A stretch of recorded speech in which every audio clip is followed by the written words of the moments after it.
Dear ladies and gentlemen, welcome to Croatia, welcome to Rijeka, welcome to the Jean Monnet International Scientific Conference and the Jean Monnet Summer School in EU Sports Law, Policy and Diplomacy.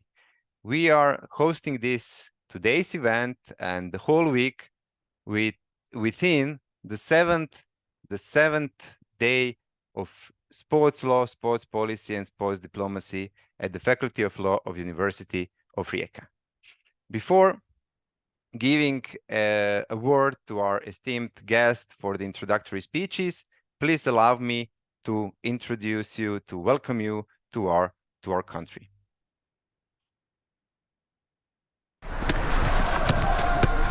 You have to see this video. When you come to Croatia, you have to visit the city where I have found my love, Dubrovnik. And you have to visit my Slavonia.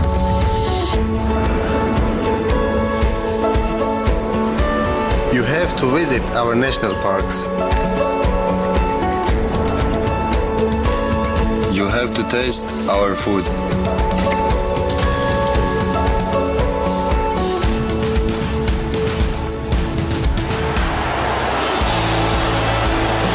And see a concert in this place.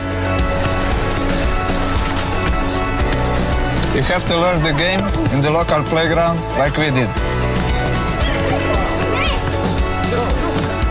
And hit the basket on his court in our city, Šibenik.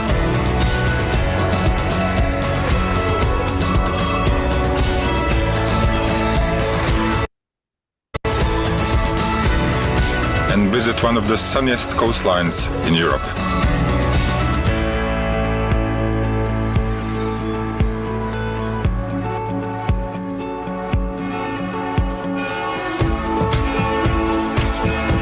You have to enjoy coffee on any of our squares. And see the most beautiful Croatian building. You have to listen to the biggest Croatian musician, the sea organ in Zadar.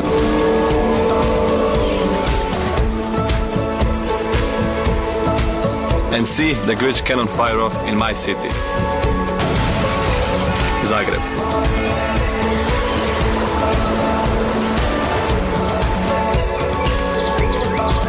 You will never walk alone on these hiking trails.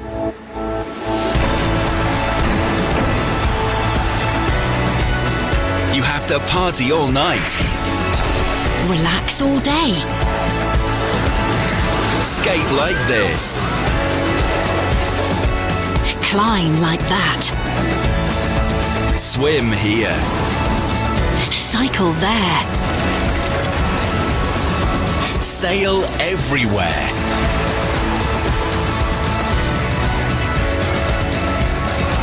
When you want to lift your spirits sky high, you have to come to Croatia. Croatia, full of life.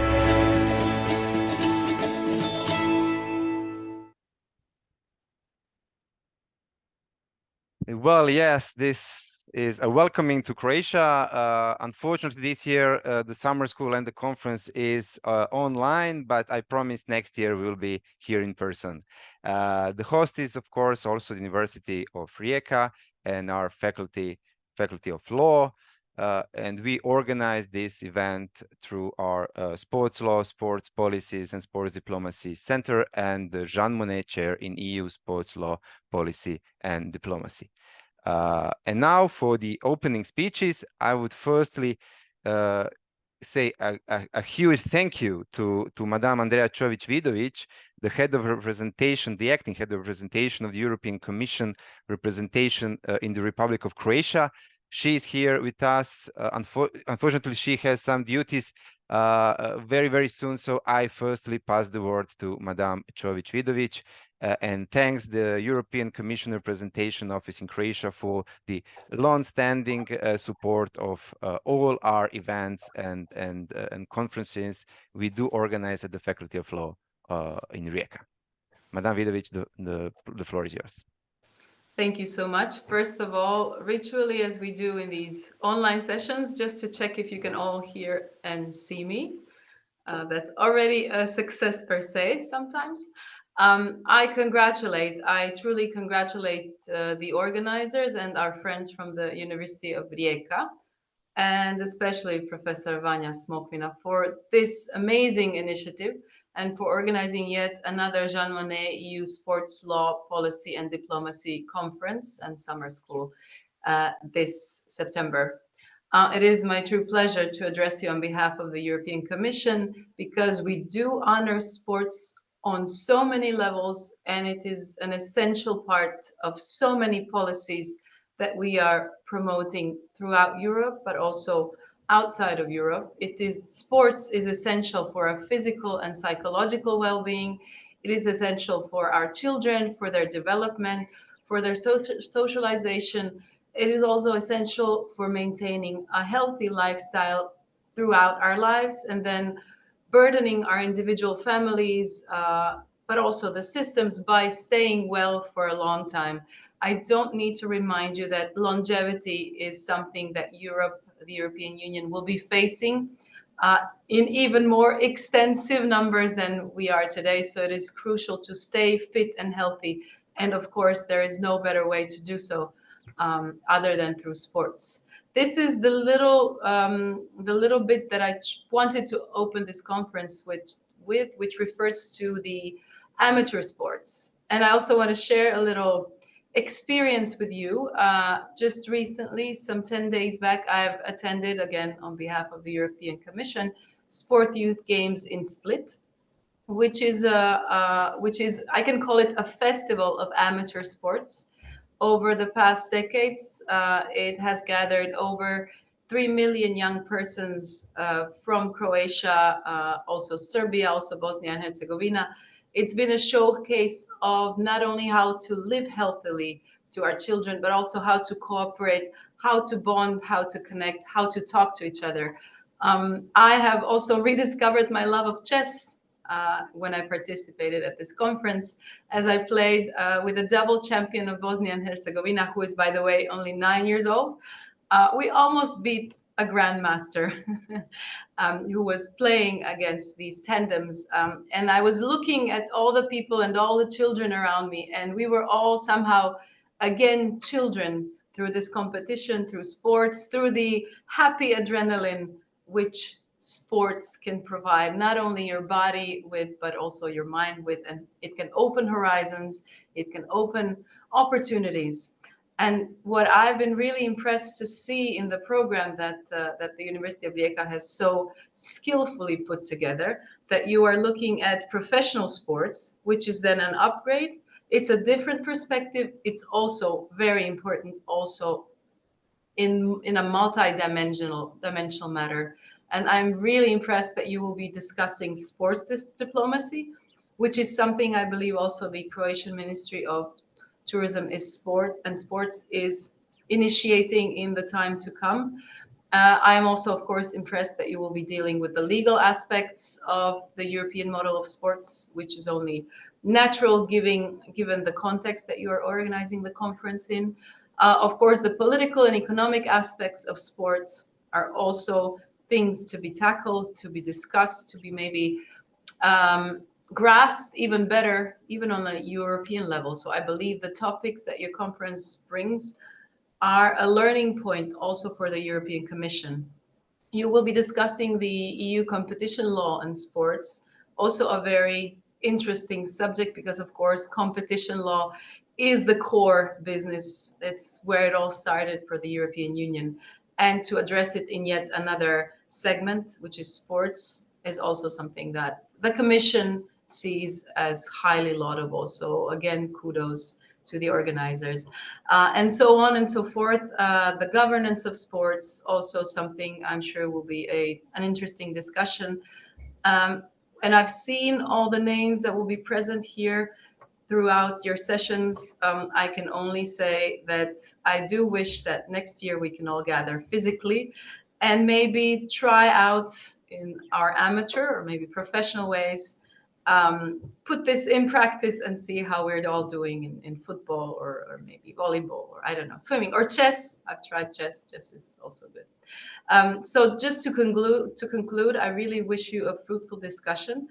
I've looked at the topics. I wish I could stay and listen to all the wise things you will be saying, but I'm sure we will be in touch with Professor Smokvina, who will brief us on the outcomes. And I can only promise from the Commission side here in Croatia that we are more than interested in doing a follow-up, even if it's an online one, somewhere interim, somewhere halfway from here to next September. So just to know that we are at your disposal, because this is a topic that we will never stop discussing. Thank you for your attention and have a great time, even though online. I am sure Mr. Smokvina will have coordinated and chaired all the panels very successfully. Thank you, Madam Čović-Vidović. Thank you for your kind words, and thank you for your persistent support and the support, of course, of the Representation Office of the European Commission in Croatia. We are very proud that the lot of the subject that we are discussing through these 4 days are results of the Erasmus Plus sport projects. This project about football agent, this project about sport diplomacy, and also the latest one, the project about the labor and social security status of athletes in Olympic sports. So thanks to the founding of the European Commission and the EU funds, we have developed a lot of scientific networks, which in the end resulted in the center and in the Jean Monnet chair. So without the support of the European Union, the European Commission, and the Erasmus Plus program, all those things would never happen. So thank you again very, very much.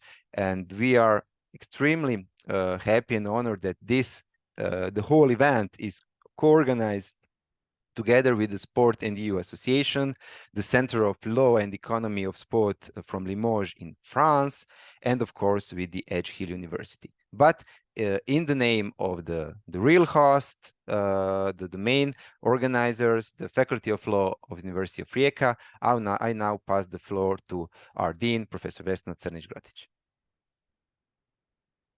Thank you, Vanja. Good morning to you all, ladies and gentlemen, dear colleagues.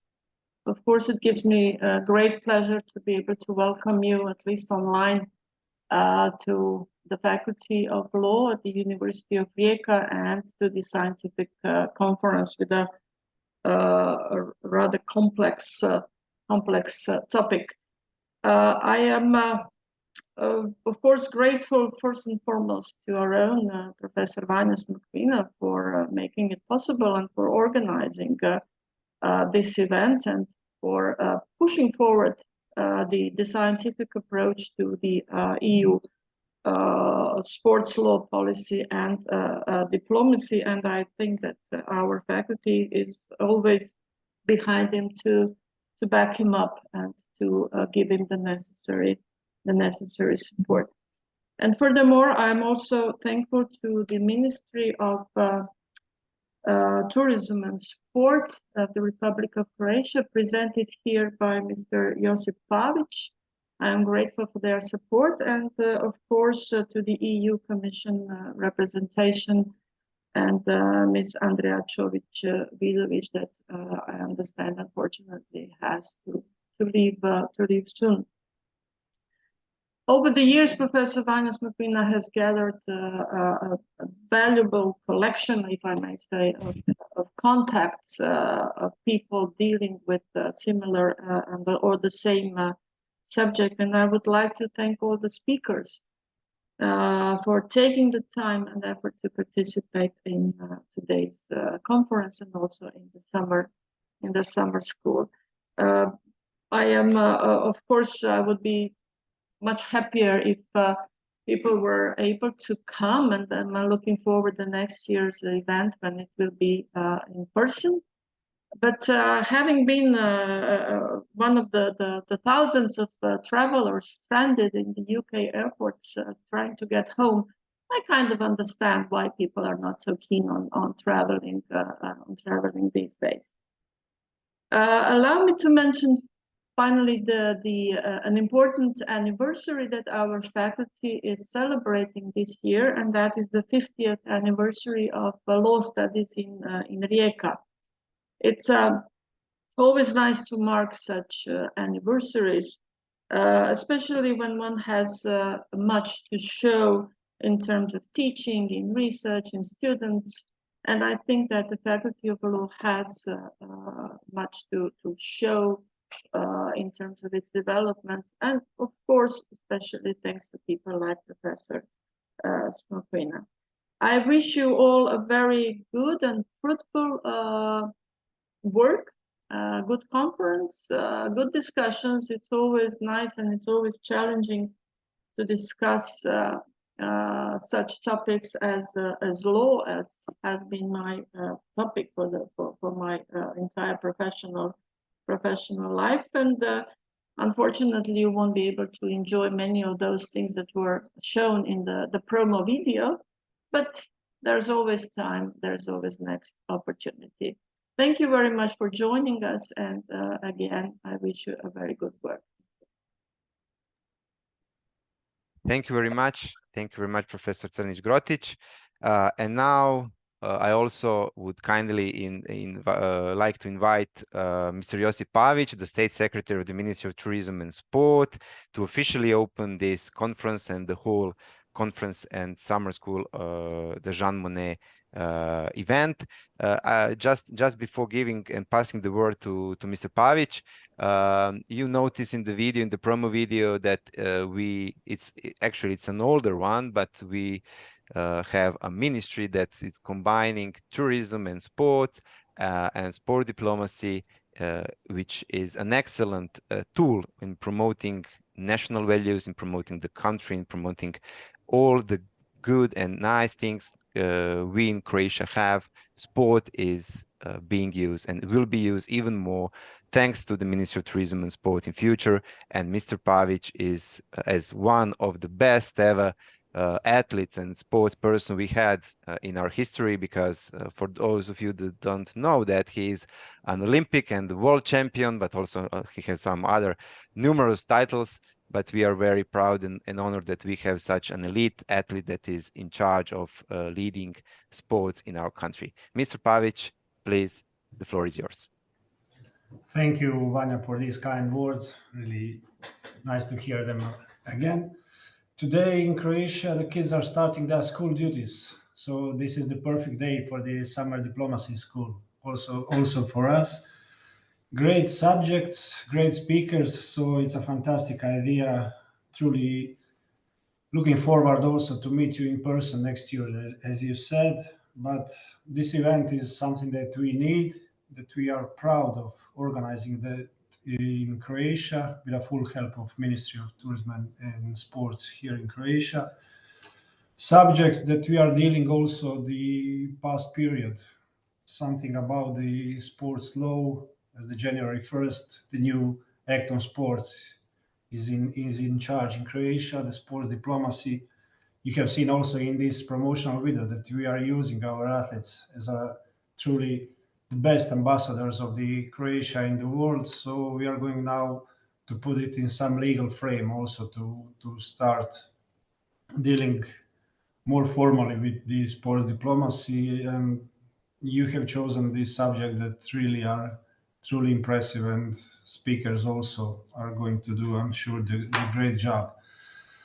Not to take so many time for everybody. Also, I'm looking forward to hear the experts, a lot of them, economic aspects of the European sports model. Me as a ex-professional athlete, really proud of this sports model in Europe, in European Union. We can fight for keeping that in charge for so many years, because this is part of our tradition, of our history, and I'm sure of our future. So officially, I'm opening this summer sports law, policy and diplomacy summer school opened. Wish you all a great work and see you next year in person. Thank you very much. Thank you very much, Mr. Pavić. And now I would kindly like to introduce our keynote speaker, a person without whom anything here will never happen.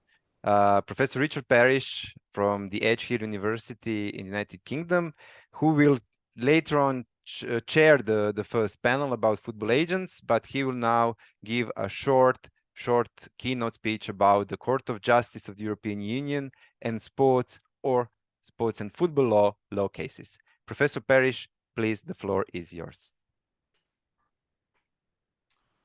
Thank you, Vanya. It's very good to see you all again, and unfortunately not in person, although I was only in Istria 2 weeks ago, I think it was, which I used to think was one of the hidden gems of Europe, but the crowds in Istria now suggest that other people have discovered its charms as well. So, but regardless, and congratulations on the 50th anniversary of the law school as well. It's a fabulous law school. I'm very proud to be a member of it, and it has to be regarded now as one of the most prominent in Europe regarding the issue of sports law policy and diplomacy. So, Vanya, many congratulations on your achievements. I'm going to talk very briefly about some pending cases. It will be brief because one of the interesting where we are at the moment is that I think next year, the back end of next year maybe, is going to be the 15th anniversary of the entry into force of the Lisbon Treaty. Now, the Lisbon Treaty, for those of you who don't know, is a treaty that for the first time included sport as a competence of the European Union. It is a supporting competence, which means sport policy still is retained as a competence of the member states, but the European Union can take measures to support those initiatives. So it doesn't fall within the scope of the exclusive or the shared competences. So it's a third tier competence, so to speak. But it's very important, I think, after 15 years of its existence, that we take or nearly 15 years of its existence, that we take some time just to reflect upon the value of Article 165. And many people have an opinion on this, sports lawyers, sports administrators, and politicians alike. Some point to the importance of Article 165, the sports competence, in terms of funding, and Vanya's explained the significance of the Erasmus Plus program, which I think has been very valuable. Others look to its more political significance, particularly with the formalization of the role of the Council of Sports Ministers. And some will look at how sport is now deployed within by the EU within its foreign policy framework, so-called sports diplomacy, which I think is a fascinating and a very interesting area of inquiry that particularly your centre, Vanya, is at the forefront of looking at. My focus in the short presentation is going to be on its legal significance, the legal significance of Article 165, in particular with reference to the specific nature of sport that's mentioned in Article 165. And this relates to the issue of the extent to which the European Union and its institutions should take account of the specific nature of sport, particularly within the framework of the application of other treaty competencies such as free movement and competition law. Now, does reference to the specific nature of sport mean that sporting values have now been elevated to the same status as other fundamental aspects of the treaty, such as free movement and competition law? And I think that's a very important question, a very interesting question. And I think it's a question that 3 pending cases of the Court of Justice will shed some light on. Now, in each of these 3 cases that I'm going to very briefly discuss, we are still waiting for the final judgment, but we have heard the opinion of the Advocate General. Now, the opinion of the Advocate General in each of these cases is not binding, so it doesn't bind the court, but it very often gives a good indication as to the way the court might go. But in these cases, we have very differing opinions in terms of, in particular, two of the cases. And so this is why I think it's a good opportunity to simply to have a reflection upon where we might be heading. These three cases are, first of which is the Super League case that you've probably heard of. And this case concerns a plan to establish a football competition outside the regulatory control of FIFA and in particular UEFA. Now, what is at stake here is the future organizational model of football and potentially sport more generally. And some would say that what's at stake is the European model of sport. Second case is the International Skating Union case, the ISU case, which raises similar questions, but I think in a more specific context. And this case in particular raises questions regarding whether there's a conflict of interest when an international sports federation acts in both a regulatory and a commercial capacity. And the third pending case is the Royal Antwerp case. And this case concerns whether it is legitimate for sports bodies to reserve a certain number of places in a football squad to so-called homegrown players. Now, those of you who will be listening to the presentations throughout the week will hear more about these cases. So I'm not going to go into detail on them. I'm just highlighting them and signposting them now. And later on the program, you will hear much more about them. But the reason I think these three cases are interesting, I think there are three reasons. The first is that these contested rules go to the heart of our understanding of the so-called European model of sport. In particular, how do you organize sport and how can you structure eligibility in relation to a characteristic such as nationality? Second, they raise both EU competition law and free movement issues. And so doctrinally, these are very important cases. And finally, they all engage Article 165 of the Lisbon Treaty. And so we should learn a lot about the strength of that provision, and in particular, whether the sports governing bodies have a wide margin of appreciation to adopt sporting rules that are designed to advance the so-called specificity of sport. Now, you might be asking, well, how did the Court of Justice deal with these issues, sports-related disputes, before the Lisbon Treaty came into effect? And I would say that the Court of Justice was sympathetic to the specificity of sport even prior to the adoption of the Lisbon Treaty. For instance, in the famous Bosman case that you'll hear more about later, the Court of Justice referenced the need for balanced competitions and the need to develop sporting rules that develop young players. In the Leitonen case, this is a case concerning transfer windows in basketball, the Court of Justice highlighted the need to have rules that promote the proper functioning of competitions. Similarly, in Deliège, a case involving judo, the court highlighted the importance of selection criteria. In Mecca Medina, a case concerning doping in elite level swimming, the Court of Justice highlighted the need to have sporting rules that promote fairness and integrity. So it's not true to say that the Court of Justice has not acknowledged the specificity of sport, but what Article 165 does, it codifies that. Some would say it constitutionalizes that. Come back to that word in a moment. Since the adoption of Article 165, we've had some limited case law, which gives us a clue as to the court's view. In the Bernard case, this is a case concerning training compensation schemes, or the potential to have training compensation schemes. The court said, well, it's acceptable to have training compensation schemes in sport, even if they do amount to a restriction on a worker's free movement, because they can potentially be justified with reference to the need to promote the education and training of young players.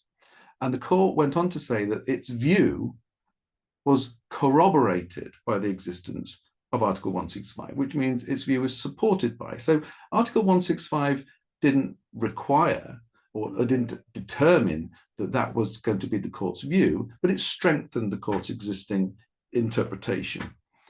Then we had the Topfit judgment, which was a case concerning a nationality discrimination in amateur athletics. And here the court was more forthright in saying that Article 165 had to be read in conjunction with other aspects of the treaty, which indicates that Article 165 and the sporting values, the specificity of sport, is achieving the same status as other more fundamental aspects of the treaty. Now, if that is the case, then that is very significant in terms of the future jurisprudence of the court. Then we have these three cases that I mentioned earlier, and we have the opinion of the Advocate General. Now, Advocate General Rantos in the Super League case said, and I quote, Article 165 gives expression, moreover, to the constitutional recognition of the European sports model. That was quite an eye-opening, or some would say jaw-dropping statement, that Article 165 is so significant that it gives constitutional protection to the European model of sport. I think probably Advocate General Rantos went a little too far in saying that, but I do agree with the general sentiment behind that opinion. He went on to say, Article 165 cannot quite clearly be interpreted in isolation, disregarding the requirements laid down in Article 101 and 102, and by extension, you would say also the free movement provisions, 101 and 102 are the competition provisions. So he's saying that Article 165 can't quite clearly be read in isolation to other aspects of the treaty, which are also applicable to the field of sport. Nevertheless, the application of the provisions of the treaty to the sporting field cannot be limited solely to 101 and 102, since Article 165 can also be used as a standard in the interpretation and application of the above-mentioned provisions of competition law and, of course, by extension, free movement law. That, I think, is a very sensible, and I agree entirely with that sentiment. And Advocate General Rantos repeated that logic in the ISU opinion, where he said that the specific characteristics of sport may be relevant for justifications, may be relevant. Well, that doesn't quite indicate the constitutional protection that he alluded to earlier for the European sports model, but nevertheless, it is an indication that Article 165 does have meaning, does have relevance, in that it should inform the court's interpretation of how other treaty provisions apply to sport. However, in the Super League opinion, Advocate General Rantos then went even further by saying that, furthermore, Article 165 is, by its very nature, a horizontal provision, inasmuch as it must be taken into consideration when implementing other EU policies. This gives the clear impression, from the point of view of Advocate General Rantos, that Article 165 has the same status, has the same constitutional status as fundamental provisions of the treaty, such as competition law and free movement. There, that is a big debate. And there, Advocate General Rantos may have been going too far, given that the sporting provision in the treaty is a supporting competence. Now, Advocate General Spooner in the Royal Antwerp case took a very different view on that horizontal provision question. Advocate General Spooner said in Royal Antwerp, this is the homegrown player case, Article 165 is addressed to the Union and not to the member states or other public entities, let alone private ones. And the wording that is employed is typically found in soft law. So we have an Advocate General saying that Article 165 has constitutional status and is a horizontal provision. And then we have another Advocate General in another case saying Article 165 is merely soft law. He went on to say that first, Article 165 is not a provision having general application within the meaning of Part 1 of the treaty.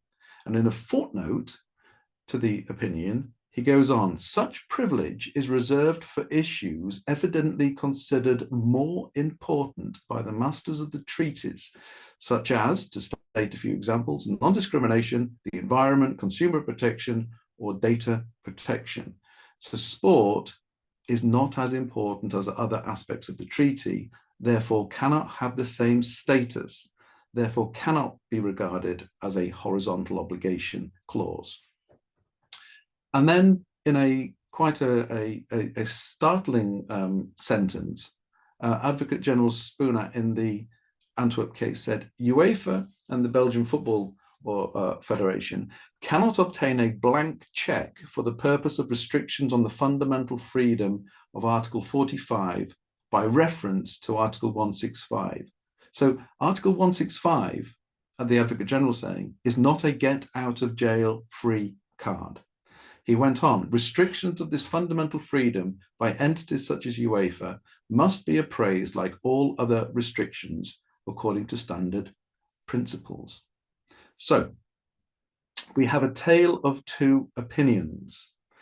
And this reminds me of Charles Dickens' book, A Tale of Two Cities. And the aficionados of Charles Dickens will know that the opening line of that book, Tale of Two Cities, is it was the best of times, it was the worst of times. It was the age of wisdom, it was the age of foolishness. So that begs the question, which Advocate General is being wise and which is being foolish? Now, both opinions look very polarized. And I think both Advocate Generals perhaps went a little too far with some of their language, but actually there is considerable middle ground in what they said. And I suspect the court will highlight that middle ground. For why would the Court of Justice want to render a relatively new competence in the treaty completely redundant? The court has never done that. The court looks to advance competencies, not to restrict them. So the polarizing nature of the opinions, I think, centers on the horizontal reach of Article 165, as I've discussed earlier. But in some ways, that's an important debate, but in some ways that's a debate of academic interest only. Because I think the middle ground concerns the standard of interpretation when it comes to the application of the treaty provisions to disputes involving sport. And in that regard, the court has consistently deployed the specificity of sport in its cases. And I think there's little doubt that it will continue to do so.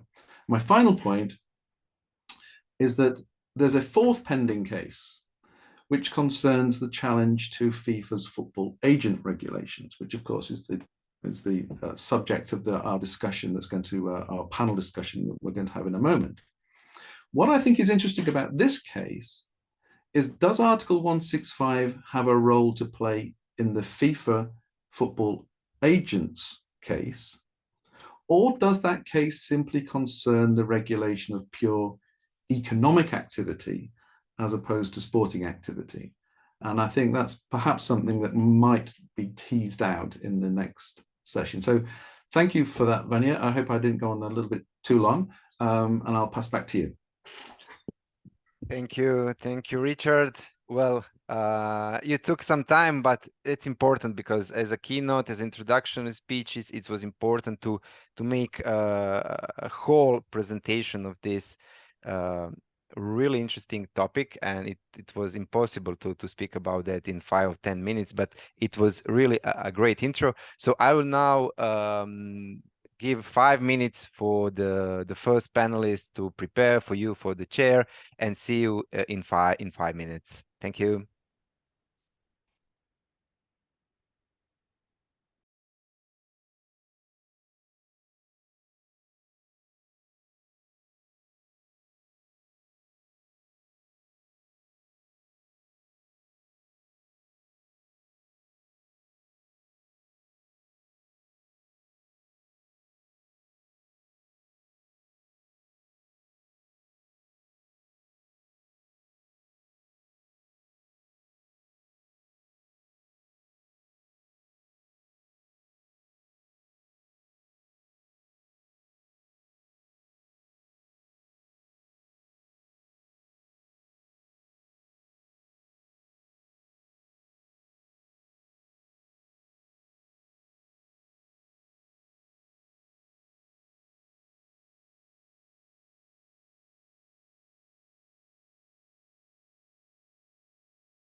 So we are back. Just I will now pass the floor to Professor Richard Parrish, who will chair this first panel with, I must say, two stars. And we are very proud in the name of the University of Rijeka Faculty of Law, of the Sport and EU, of the CDS, to have Luis and Roberto, a really hot topic. Richard gave a great intro to this panel. So I now pass the floor, and thank you, Luis. Thank you, Roberto, for being here, and virtually welcoming you to Rijeka. But next year, I hope we'll be here in person. Thank you very much, Vanya. Thank you, Vanya. Okay. Well, thank you, Luis. Thank you, Roberto, for joining us. As Vanya said, we have really two great stars here. So both from Portugal as well. So and we're going to so Luis, as you all know, I think is head of agents from FIFA, whom I assume you've been a very busy man recently, Luis. And Roberto is from the European Football Agents Association and also has a position at the University of Amsterdam. So as many of you will know, this has been a big topic recently. So I'm going to let the experts speak about this. So I'm going to first of all hand over to Luis, and if I can just ask you, Luis, to before we get into the detail of the new regulations, if you can just give us a little history about FIFA's involvement in the regulation of agents. You know, when did FIFA really start to get involved, and can you give us a kind of a brief potted history of the kind of the various iterations of your regulations down the years, maybe? Sure. First of all, I just wanted to thank Vanya for this invitation. I'm extremely happy to be here. It's always great to share a panel with Roberto, since we start meeting with this agents-related matters. And of course with you, Richard, because you are the star, not me and Roberto in this. And it is true, is a hot topic, like Vanya said. But going back to your questions, I think it's been almost 30 years that FIFA has been regulating this indeed it's economic activity and business. But I remember when I started this project, I went to look at like the history, all the history beyond all the regulations, and I saw there was a interesting one. In the 90s, there was this article in the FIFA statutes that states that it was forbidden to use the agents or intermediaries in the transfer in transfers. So it's a long process. So, and after that, of course, the game evolved. Back from also experience in North America, where agents are being more active and different regulated, probably better regulated there, that made FIFA draft the first regulations, I think, in 95. It still took 3-4 years to enact those regulations. And as you know, then they were challenged by the French agents, or I don't know how to pronounce this, Piao or Pio, I don't know.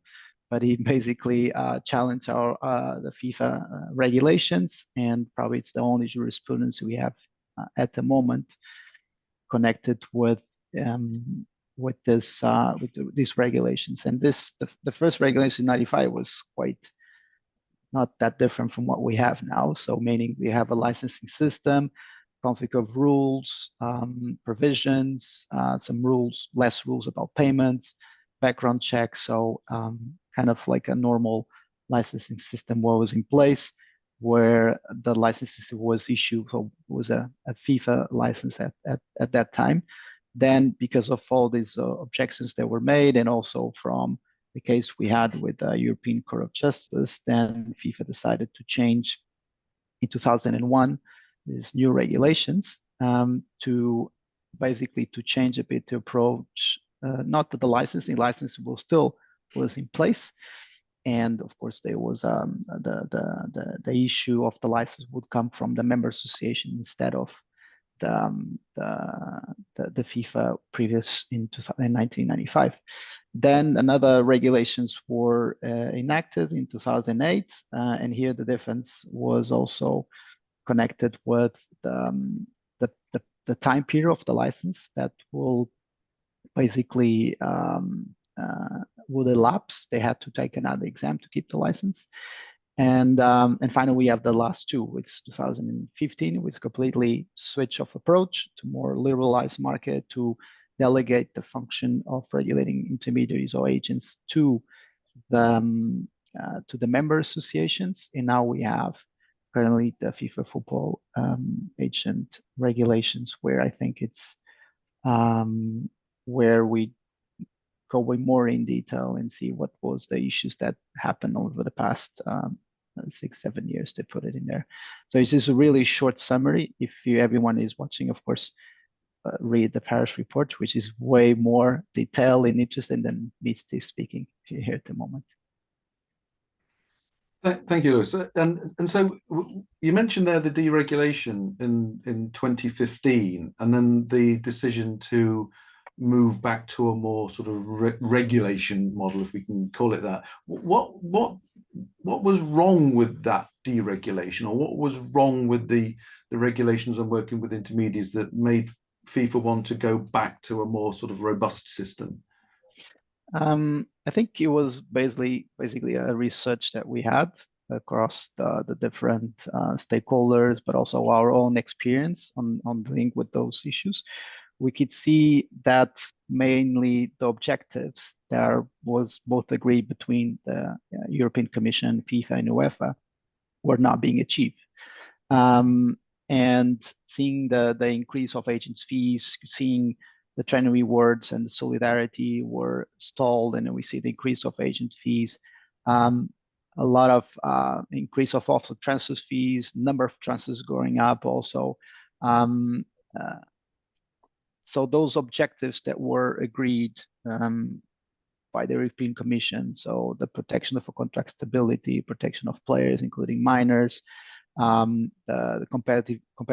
maintaining competitive balance, which lead also to the integrity of sport, were not being achieved.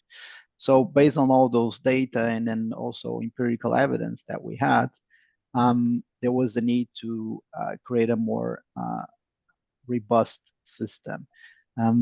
Increase of number of intermediaries also was something that we found that was needed to address, because of course, if you open a market and you have less restriction, the increase of number of intermediaries, of course, goes up, but the quality of the service also goes down, because you need to really understand how the transfer system works at the end, and also, of course, some lack of protection of the agents as a creditor, right? Because if you have an unpaid commission, now we need to go to CAS, or you need to go to the national courts, or if they have it, some national dispute resolution bodies within the member association. So all in all, there's a lot of, I just summarized some of the most crucial ones. Of course, there are others that also have an issue with conflict of interest also, and so on. So I don't want to go in detail, otherwise it could take a lot of time.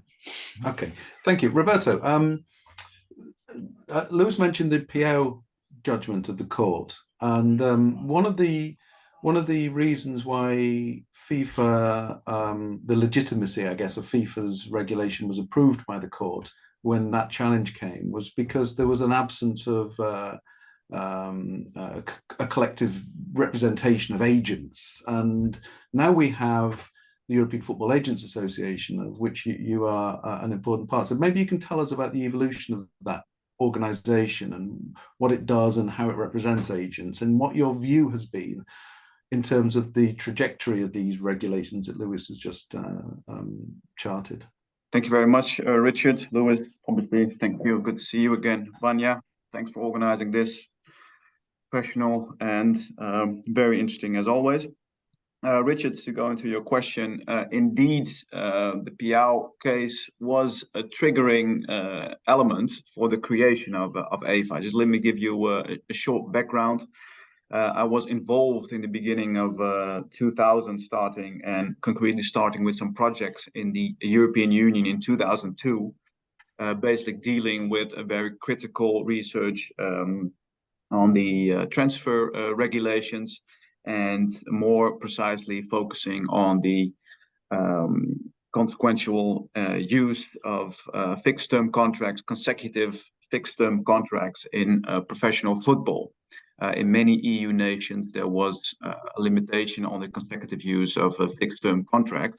And while doing that project in many EU nations, I found out that when I was speaking to football, I would speak to actors representing the interests of clubs. I would represent to actors representing the collective interests of players. Leagues were collectively organized, but the problems still remained. And there was one group of actors that was not represented, and that were the agents. So that was the first time that I realized that agents needed actually a collective voice, because in my perspective, they consisted of a very important element in the whole transfer business. And whenever there was a problem, it seemed as if it was the agent's fault.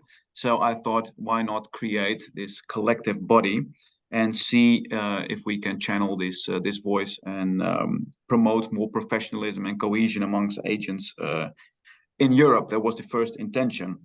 And that got an extra element and a positive push in the back by that additional triggering event that was the Piau case. So indeed, you're right. At a certain point back in 2005, I got into conversation with Rob Janssen, who's currently still the president of EVA. And I mentioned to Rob that it would be good to have an international voice representing those agents' interests. And he said, well, why don't we start a movement like that? However, in order to guard the agents, it would be better to create first individual national agent associations and then create this umbrella European agent association. So indeed, that's what happened. And it was, yes, to fill the gap that was laid out in the open by the Piau judgment. Players need to be protected. FIFA has this authority to regulate the professions of agents because players need to be protected. They have a career that is relatively short, so they need to make their living most probably in a short number of years, so they need professional assistance. And with the lack of an organization being able to self-regulate the market for agents, the access to the profession, the actual profession of agents, FIFA would have had that authority. So we created EVA, and you can see that the activities of EVA, to come back to your question, have followed like the waves of regulation. So in broad terms, Louise has mentioned the various approaches that FIFA has had in the past. I remember back in 2009, where there was first an introduction of a temporary license for 5 years. Eventually, that did not make it in the end. But that also guarded agents a lot, because we had this joint topic to address. And obviously now you can see that the cohesion amongst agents, first it was a little bit more scattered, but now when the various court cases have appeared and are still starting to appear across Europe, and I think even across the world nowadays, you see there's a big cohesion amongst agents. They might differ in detail about certain approaches, also depending on the size of their companies, I have to say.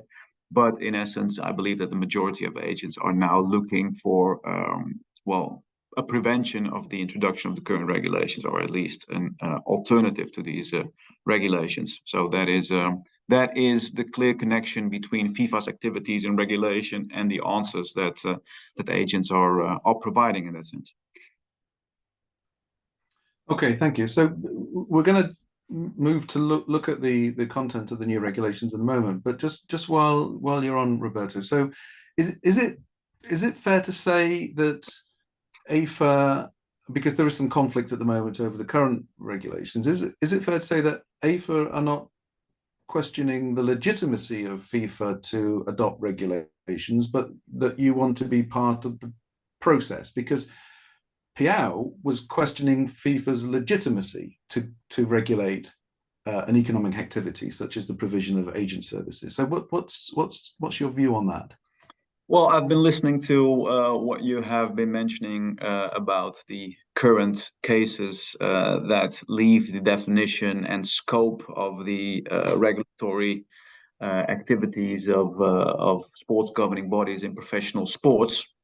And I believe that FIFA does have a legitimate interest and authority to regulate agents, but till a certain extent, till the moment that it reaches issues that are not directly linked to football, but more linked towards the way a market operates, then there should be other processes that at least should be included in a proper way.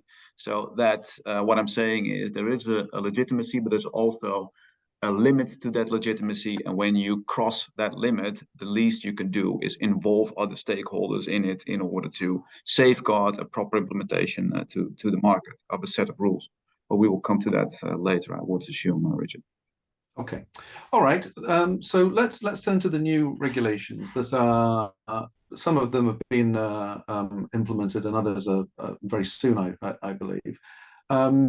I'm going to touch upon three aspects of the new football agent regulations. Those regulating access to the profession, so the kind of the licensing side. Those that regulate the conduct of the agent, and in particular, I'd like just to touch upon dual representation. And finally, perhaps the most contentious aspect is those that regulate pay. So let's start off with regulating access to the profession. Lewis, could you just give us an overview of the new licensing system, what the requirements are, and why you think they're important? Sure. I think here, like Roberto said, is like the main objective is to raise the professional standards. Right. That's why we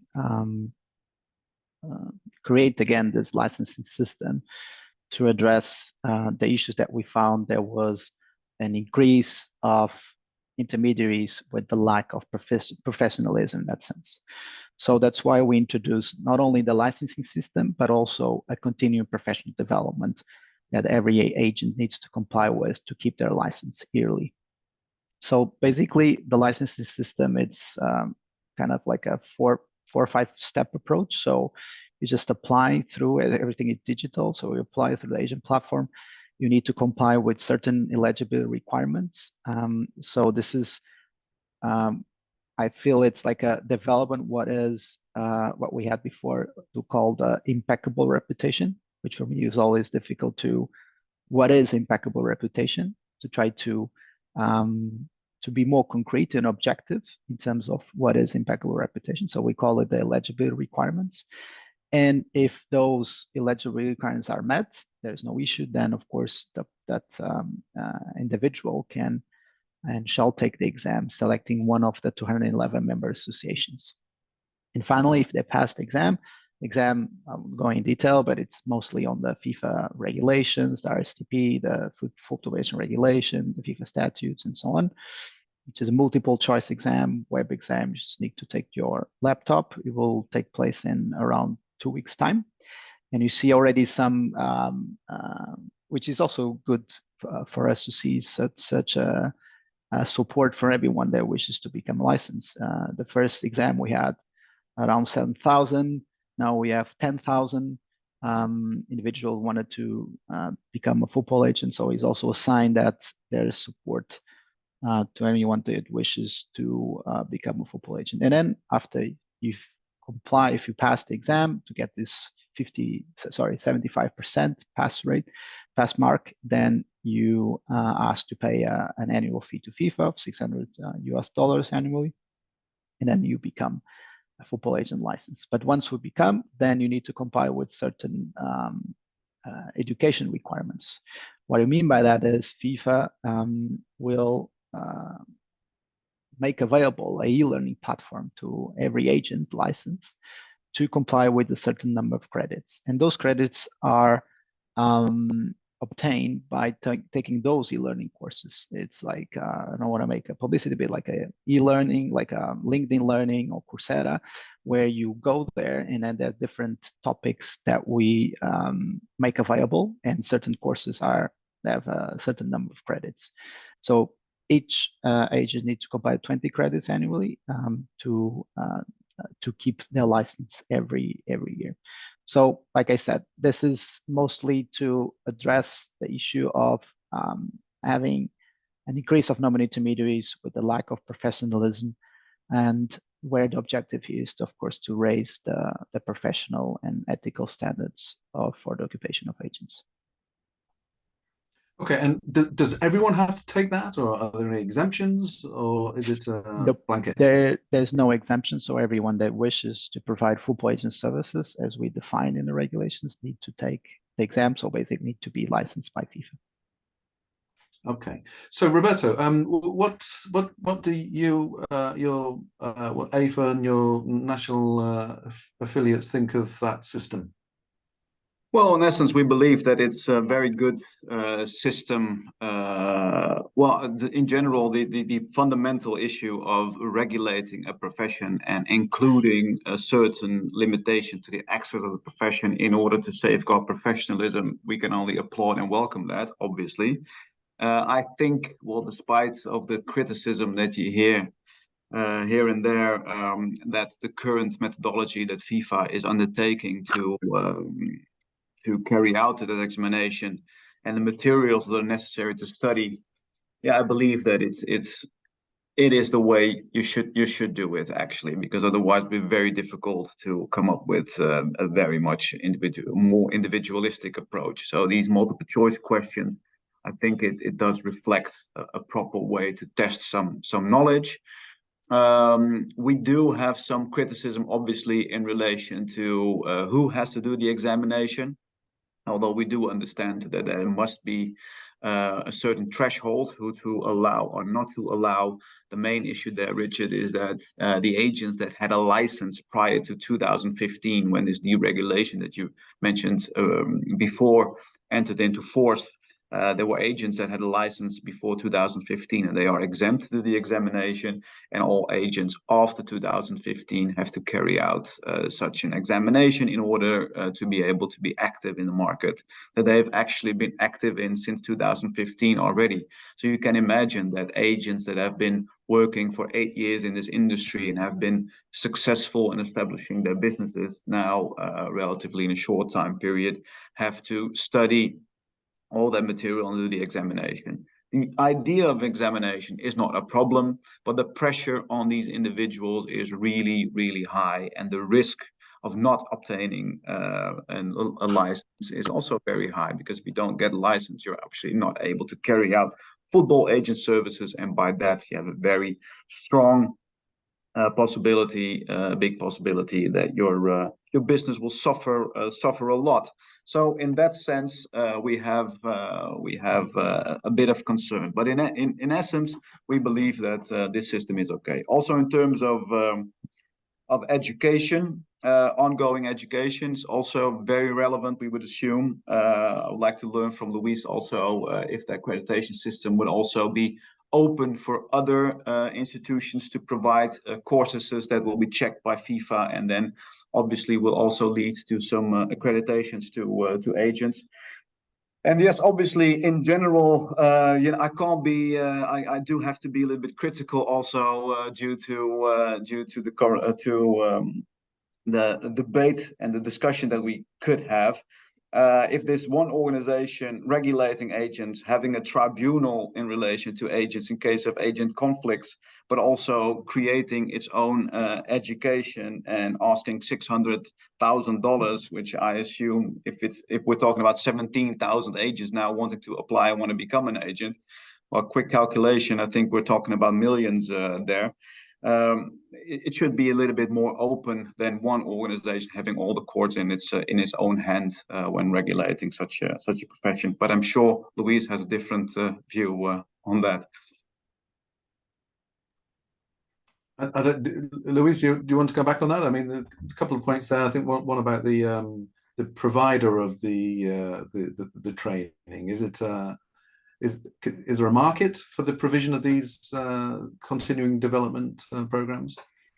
So currently, of course, we are always open to receive proposals for everyone that wishes to create a course within our education program. And it's part of the 600 US dollars at the end. And if you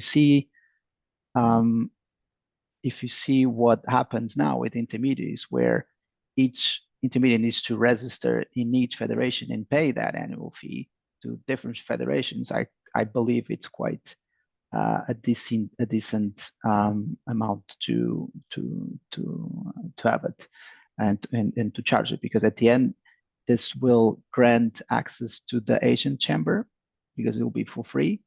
Then the education programs will be for free also, and all this licensing process will be also part of. There's no cost to any agents, of course, except with if the member association wishes to take those exam fees for organizing the exam, because there are some member association that have, for example, FA around 1,000 candidates, so they need to create some sort of a place to allow everyone to take the exam. So I believe these courses are open for everyone. At the moment, the courses we created was internally, except for the minors course that we did with the Lubora University. And also, of course, we always open to create other courses based on the offer that's submitted to us. I don't think that's a big of an issue in that end.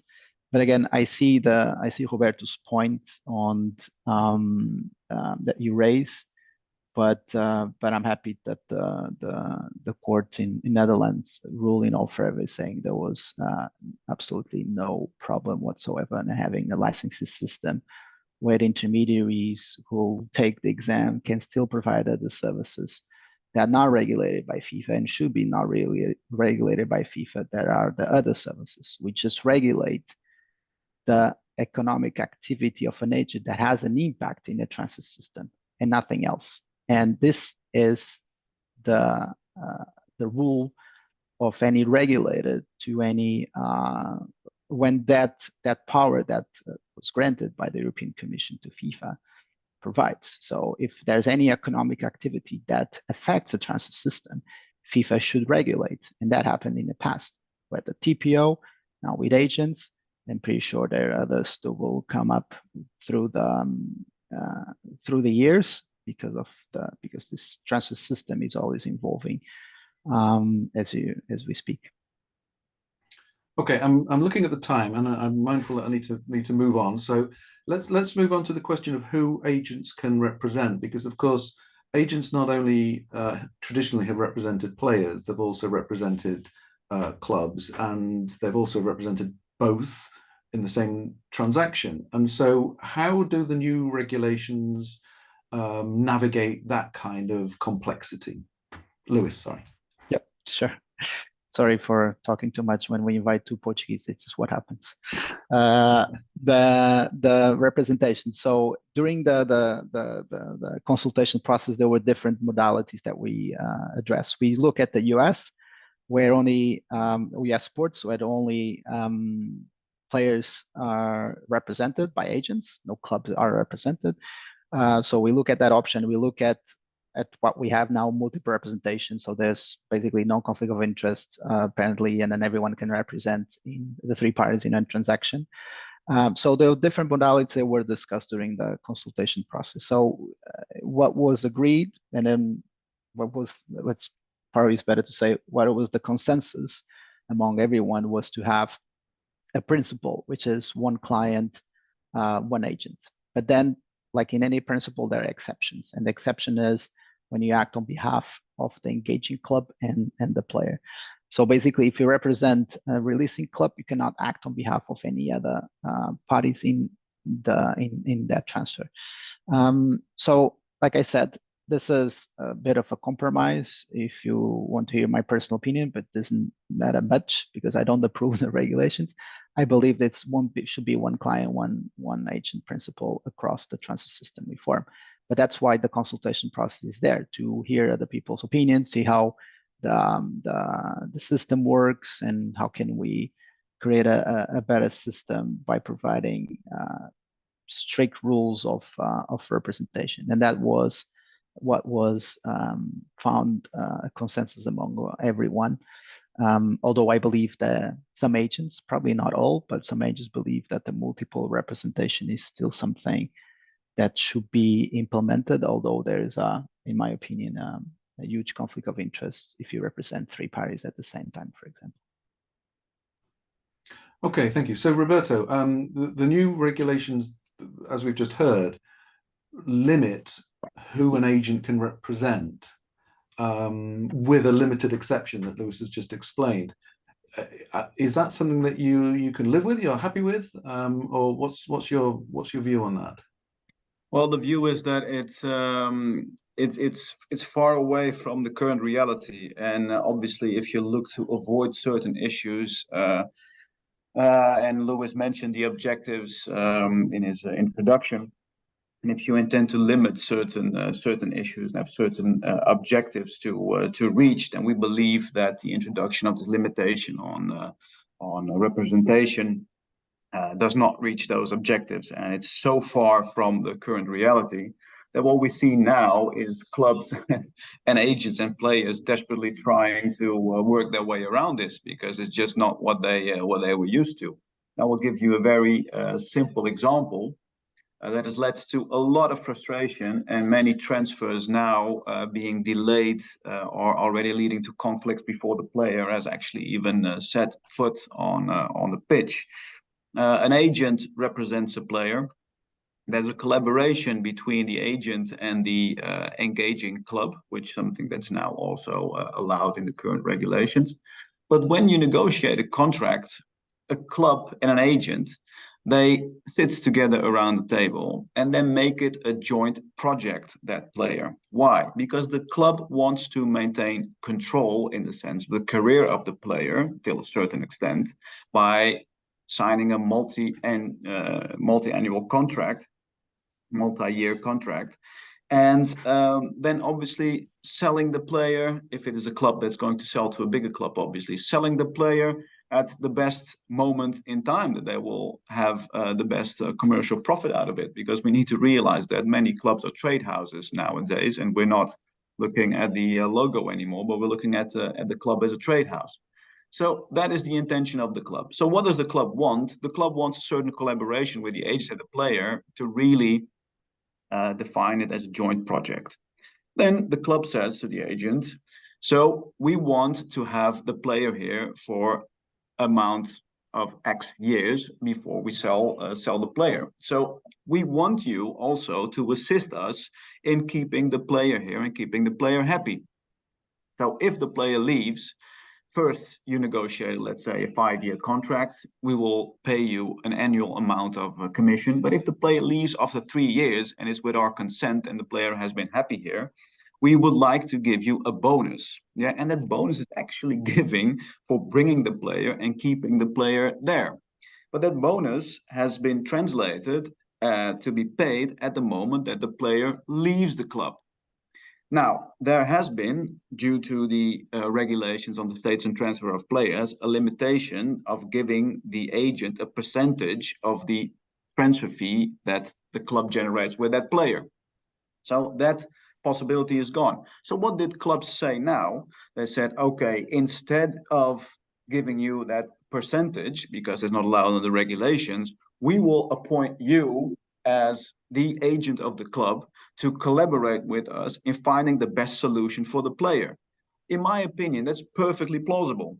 That's perfectly plausible because you're in this joint project, and that's how the football world works when you're negotiating contract with players. And in all essence, it was a system created by FIFA itself when it introduced the alternative system to after Bosman.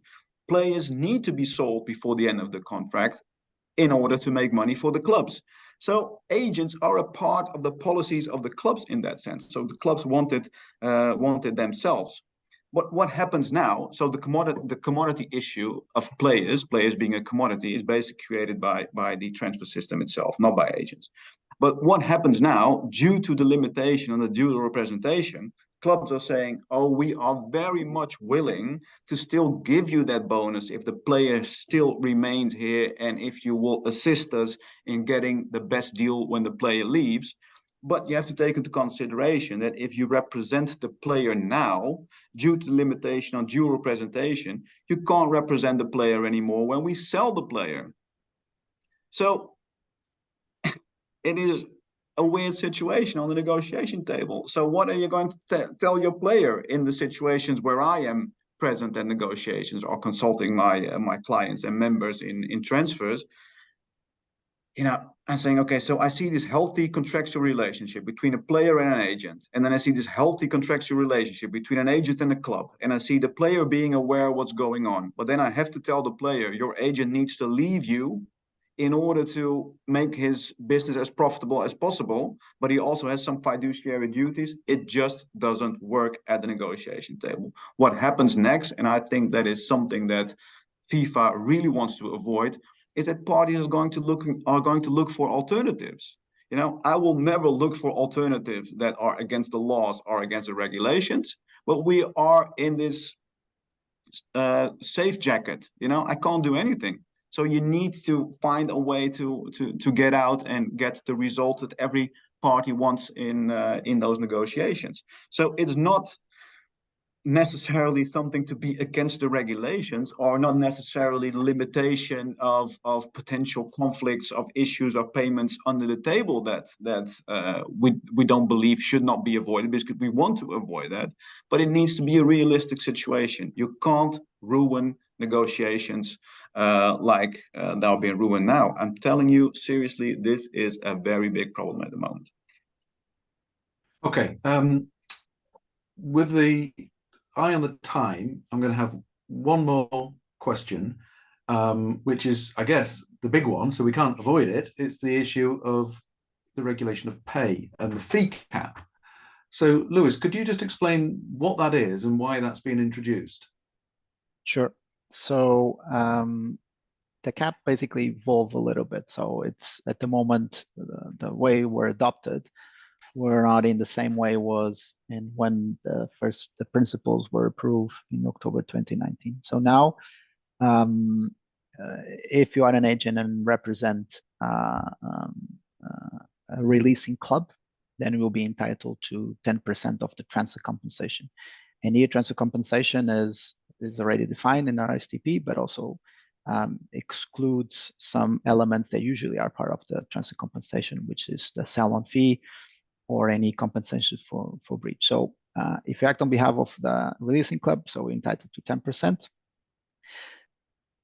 If you act on behalf of the engaging club or the player, then you'll be entitled to 3 or 5%, depending on the annual fixed remuneration of a player. So if a player earns $200,000 a year, then you'll be entitled to 5% or 10% if you act on behalf of the engaging club.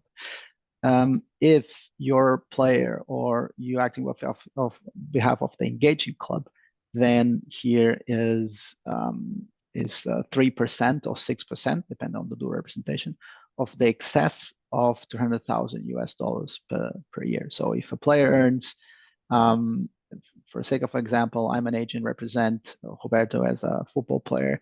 He earns $300,000 per year, and I act on behalf of the engaging club and the player, then I'll be entitled to 10% of 200,000, so 20,000, and also I'll be entitled to 6% of the excess, so 100,000 out of those 300,000 that is entitled to every year.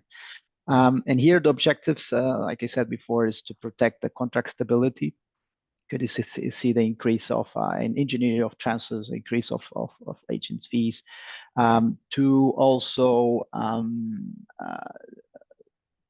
to tackle some of the market failures that FIFA identified during the consultation process, the hidden information problem, the gatekeeper problem, and also the hold-up problem. And outside that, the main reasons, and protected the integrity of sport, because as Roberto just said, the agents have an impact on the transfer system, and an impact on how a player goes to a club and not to the other club. And that's an impact. And that's why FIFA is also regulating to create less incentives to have more transfers. And the example that Roberto gave is a great example. That there was no time in that example that Roberto mentioned the player. It's only about the agent and the engaging club. No one talks to the player and say what is best for the player. Is it best for the player to stay in the club or be sold? And that's the conflict that happens in there.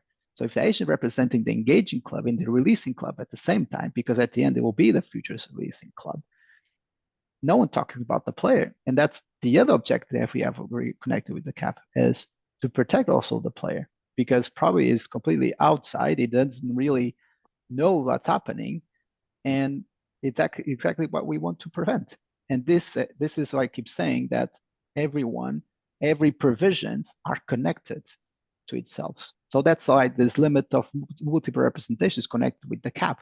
And that's why we allow a cap to have, and I think it's something that is raised in your report, Richard, which is the cap works if you have a dual representation between the engaging club and the player, because that's the only time both interests can be aligned and the weaker party, which is the player, is protected. Can I react to that, Emilie? I'm sorry, Richard, because otherwise I forget the point. Because we hear, Luis, and I'm really happy to have this discussion with you, because this is just not correct. Because you didn't hear me saying that. You never will hear me say that the player should suffer. Never, never, never. Because in my DNA is that one of the fiduciary duties, the most important duties of agents, is to represent the interests of players or of the clients, if is the club the club. So what I mentioned in that sense, in my first example, was that the player is part of the joint project. The problem with players not being protected is not the agent. The problem of players not being protected and getting into trouble is now exactly this point. What you have introduced with the fee caps is to say that if you represent the player, you will receive 3% commission. You might get 6 if you go to the club and beg the club to pay you also 3%. Yeah, I'm not speaking about the 2% cap, because you're correct in terms of the threshold. But you've created with these regulations an incentive for an agent that also has a commercial interest to receive 10% when working for the club and selling the player, and 3% when working for the player and bringing him to the club. So I see situations that agents that have actually been good agents towards players or have the potential to be very good player managers, because that's what you can also say about agents, being more focused on the 10% of the sell on than on the 3% of the negotiation for the player. So if you look at protecting the player, then what these regulations have created is a total lack of view of protection for the player, because that's not going to happen like it did before. The interest of an agent that's starting a commercial business to represent the player is factually, commercially less interesting than representing clubs. And obviously I would say, okay, someone has a good heart, you do everything for your player, but you can't deny that this has a commercial impact. And when it has a commercial impact, it will define your day-to-day activities in this international transfer industry. So that is a very big problem. And that's what we are approaching all the time. I think FIFA and the agents, at the end of the day, are on the same page.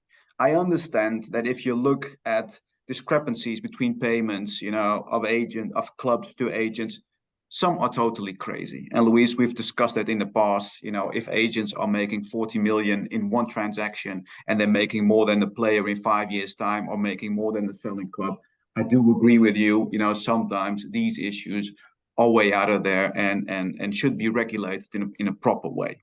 And think everyone agrees to that, because if it ruins the market, every actor in the market has a negative effect of those as a consequence. But you can't go on and just limit things that should not be limited, because it will lead to an unjust situation and moving the balance of protecting the player more towards protecting only the income of the agent, and that is what we are seeing now. But I still hope, and maybe that's the last topic that you want to touch upon, Richard, I still hope that the activities that we were unfortunately forced to carry out, as much as from our side as from the side of FIFA, I would say, to go to the courts and see if an objective third party would rule over these regulations. I still hope that the outcome of those court cases will lead to a situation where we'll be able to sit around the table again, and then maybe discuss these topics again with a different light to be shed upon it. Okay, well, there's so much that we can discuss there, and that's when you get to Portuguese, huh? You're happy that we're online, because otherwise we're flying around. We were lucky to get two Portuguese who are absolutely on top of their game and are so knowledgeable about this that we've effectively run out of time, and I'm really sorry about that. But I want to give the audience just maybe one question. Is that okay, Vanya? If anyone in the audience has a question, if you just pop your camera on, say who you are, and just and then I think we need to wrap up, because out of respect for the next panel and their members, we need to wrap up. So, do we have a question? Or maybe just a comment. Doesn't need to be just a question.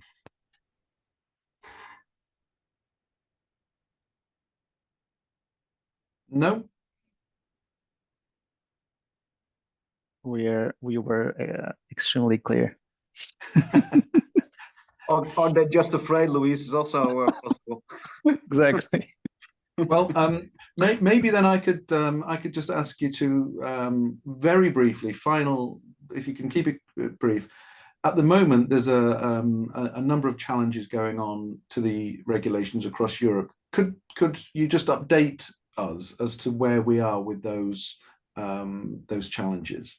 Maybe Roberto first, and then I'll give Luis the final word. Yeah, obviously Luis knows all of the actions that have started, but as far as I understand, we have an appeal in an interim procedure now in the Netherlands, and I think we're waiting for FIFA's reply at the moment. I think that's also publicly known. There's something going on in England, and that's all we can say about it. If I'm correct, Luis, we have multiple cases in Germany, which have been referred to cases from Germany have been referred to the European Court of Justice for preliminary questions. So we are waiting for the reply of the ECJ. I think, Luis, maybe you can fill me in also on the exact date. Well, more, I think it's around 18 months still from now that they will come up with a reply. The ECJ, I'm not sure. Sure. There's a case in Spain that has been started also on the basis of competition law. I know that in the Czech Republic there has been an approach to the National FA and the competition law authority. In Belgium, there has been a case, but that has been a bit silent recently. So I don't know if they have pursued that. I think they dropped that case. And obviously, there's an outcome of the Court of Arbitration for sport. So Luis is a very busy man at the moment, I would have to say.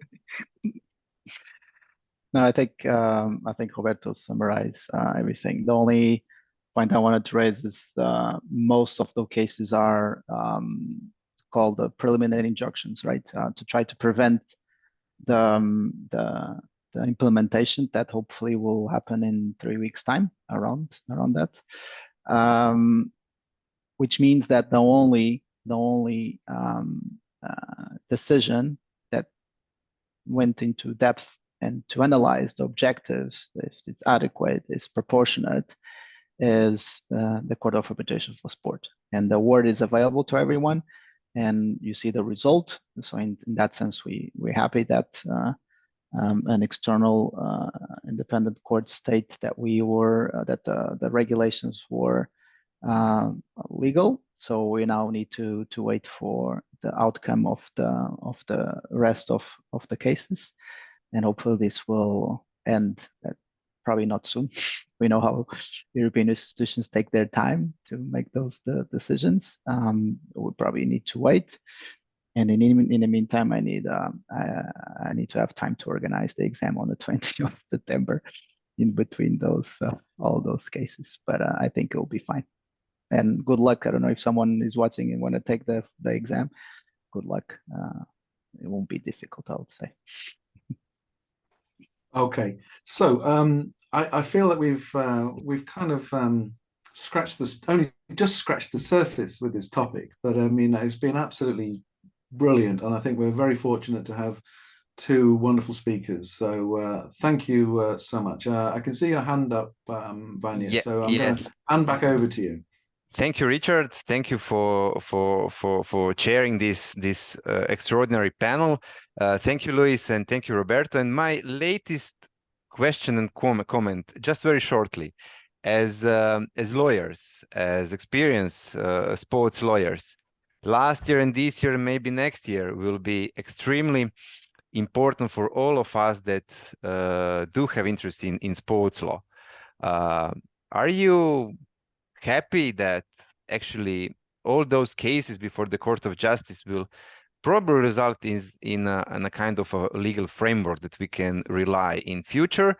So your comments on that, on the future judgments and how they can help us to make the industry being better. Well, if I may just answer first, I have a dream. Huh?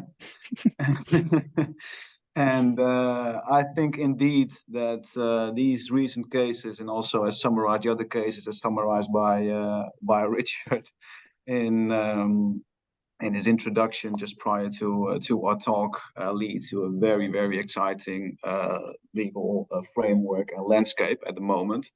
And so I think that will be very helpful. And indeed, in the situation of that I have a dream, I also hope that it will lead to a situation that it will become clear that regulations like these could be or should be part of a broader framework of collaboration. And that due to that new landscape, it will become clear that that's a legitimate interest of FIFA sports governing bodies to regulate sports, but that the boundaries will become more clear. And by creating more clear boundaries, the introduction and collaboration and contribution of apparently external parties will be welcomed also. It's a bit, yeah, that's what I would like to say about it. No, I think it will be great. I think it's good time for competition lawyers at the moment. Everyone that is interested in competition law within the sports sector, I think it's a great timing. I'm not a competition law, but I've been learning as much as possible from the experts. But definitely will be great, not only on agents, like Richard said at the beginning of that I managed to watch, in different areas. It will be great so that you have more clarity. Hopefully, it's not guaranteed that we're going to have clarity, but seeing how probably in the football agent regulations, there are so many questions that were raised to the ACJ that I found a bit too much. If someone questions why we should regulate representation of minors, for example, it strikes me a little bit. But for the rest, I think it will be hopefully clear to everyone, hopefully, that how, if we did or not, in accordance to the CAS, not to move across the boundaries that we should, that FIFA has a regulator and not a cartel of clubs, as usually agents say. Okay. Well, listen, thanks again, gentlemen. Thank you, Lewis. Thank you, Roberto. I think it's been a wonderful start to the program. So back over to you, Vanya. Thank you very much. Thank you. Take care. And we have now a short break of 2-3 minutes, and see you very soon for the second panel, which will be chaired by our Dr. Andrea Cattaneo from the HQ University. Yes, Roberto, sorry. I almost forgot something. Yes, This is also, I'm sorry, I need to do a bit of commercial messages as well. On the 8th of November, we have a big event in Wembley again that we organize in collaboration with the University Campus of Football Business and the University of Amsterdam. You're all invited. I will come back to you, Louise, more in detail, just to see if you're willing to travel to England. But we'll talk about it. Okay. Cheers. Bye-bye. Thank you, Roberto. Roberto. Ciao. Much appreciated. Ciao, ciao, ciao. Yeah.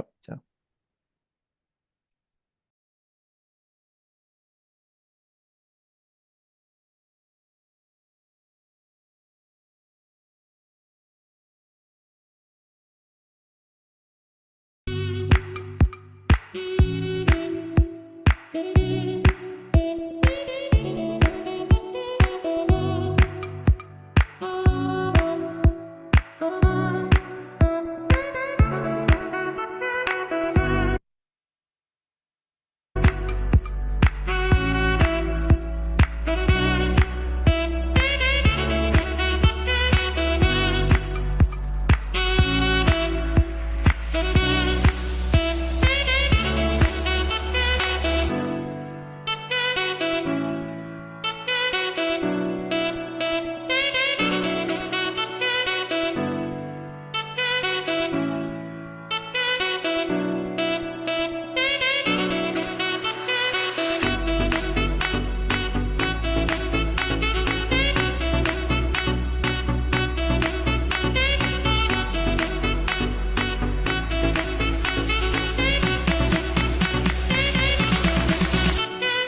you gotta put your past behind you.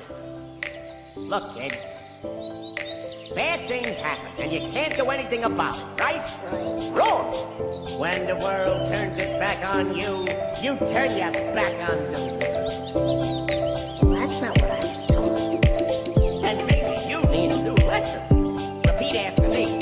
Hakuna Matata. Hakuna Matata. It means no worries.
Repeat after me. Hakuna Matata. Hakuna Matata. It means no worries.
Right, hello everyone.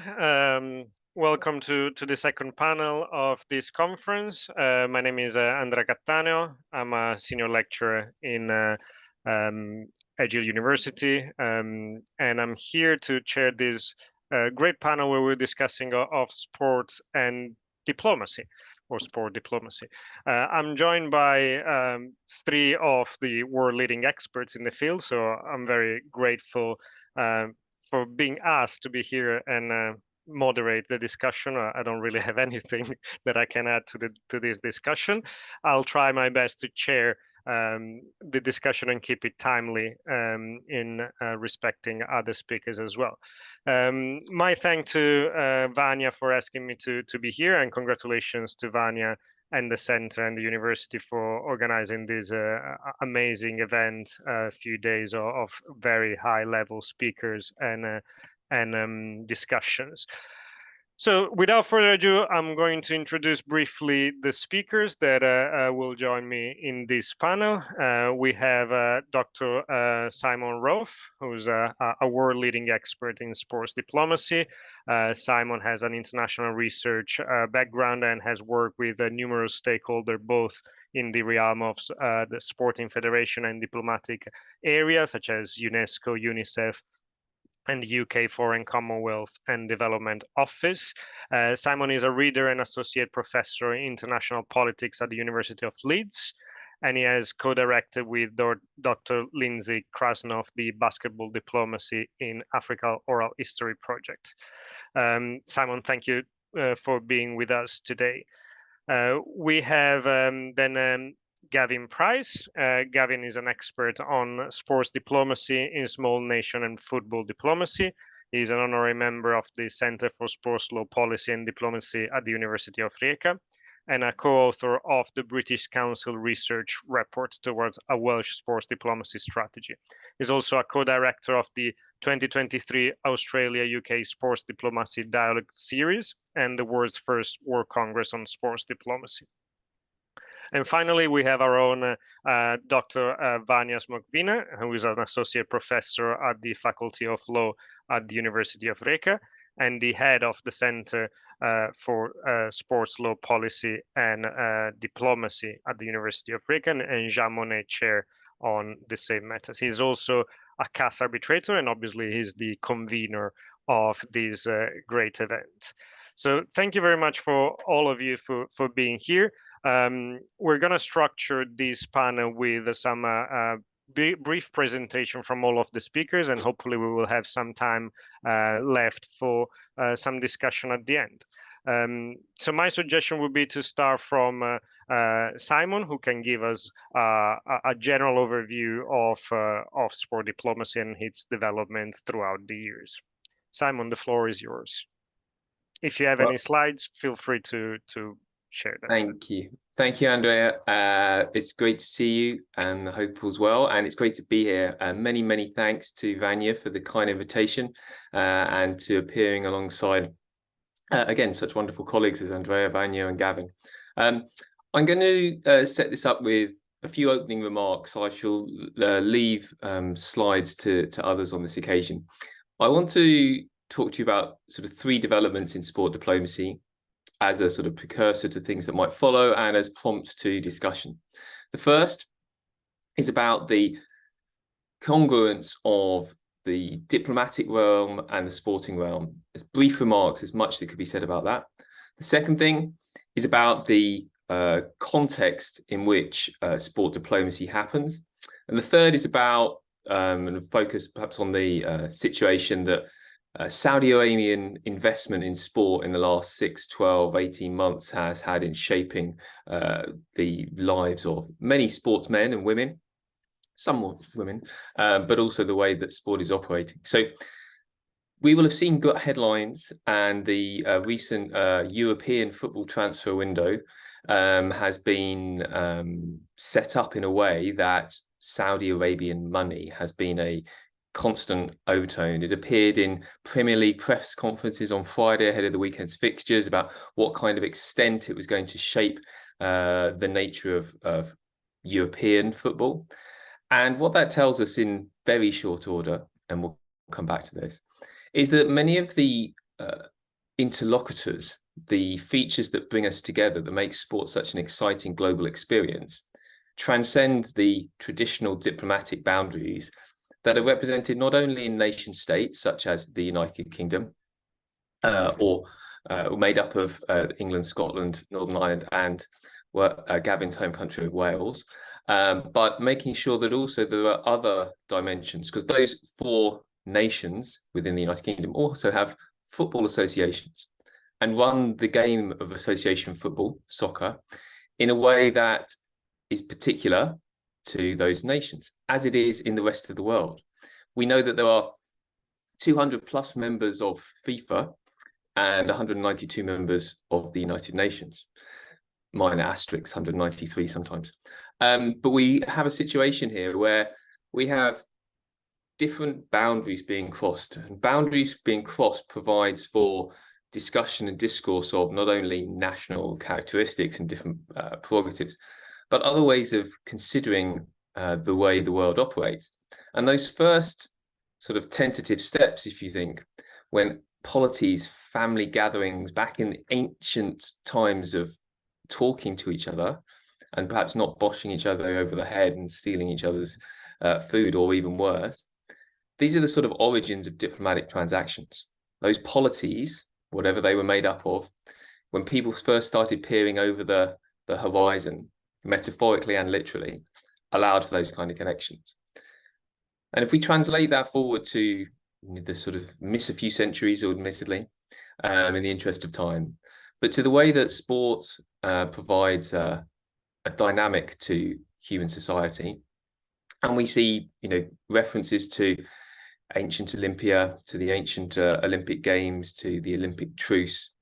These are notions of sport diplomacy that give us a sense of the longevity of what we're talking about. And whilst we could spend a great deal of time talking about the key facets of what's going on today, this morning, where the next, the Rugby World Cup is going to begin in France at the end of the week, there's always something on the sport horizon to keep the fan engaged, but also to keep the interests of those gathered here today that cut across sport, not just in terms of fandom, but in terms of the ethics, the legality, the governance of these spaces. And in that sense, the longue durée of sport diplomacy is something that we can really think about and engage with in a way that gives us a wonderful context, to my mind, and allows us a greater sort of explanatory tool to allow us to arrive at this contemporary moment, wherever the contemporary moment is, whether it's dealing with a kiss on a podium, whether it's dealing with the pervasive nature of finance, whether it's dealing with the legal and ethical dimensions of how we're going to conduct the world of or engage in the world of sport and diplomacy. So to that extent, I think the context is important.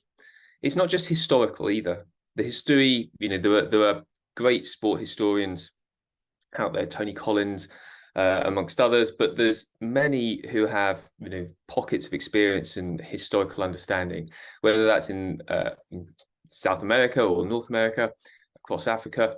There are wonderful historical tales to tell. But the key thing that turns it from just an interesting narrative and, as it were, a sort of coffee table glossy book into something that has transactional dynamics is the sort of practice.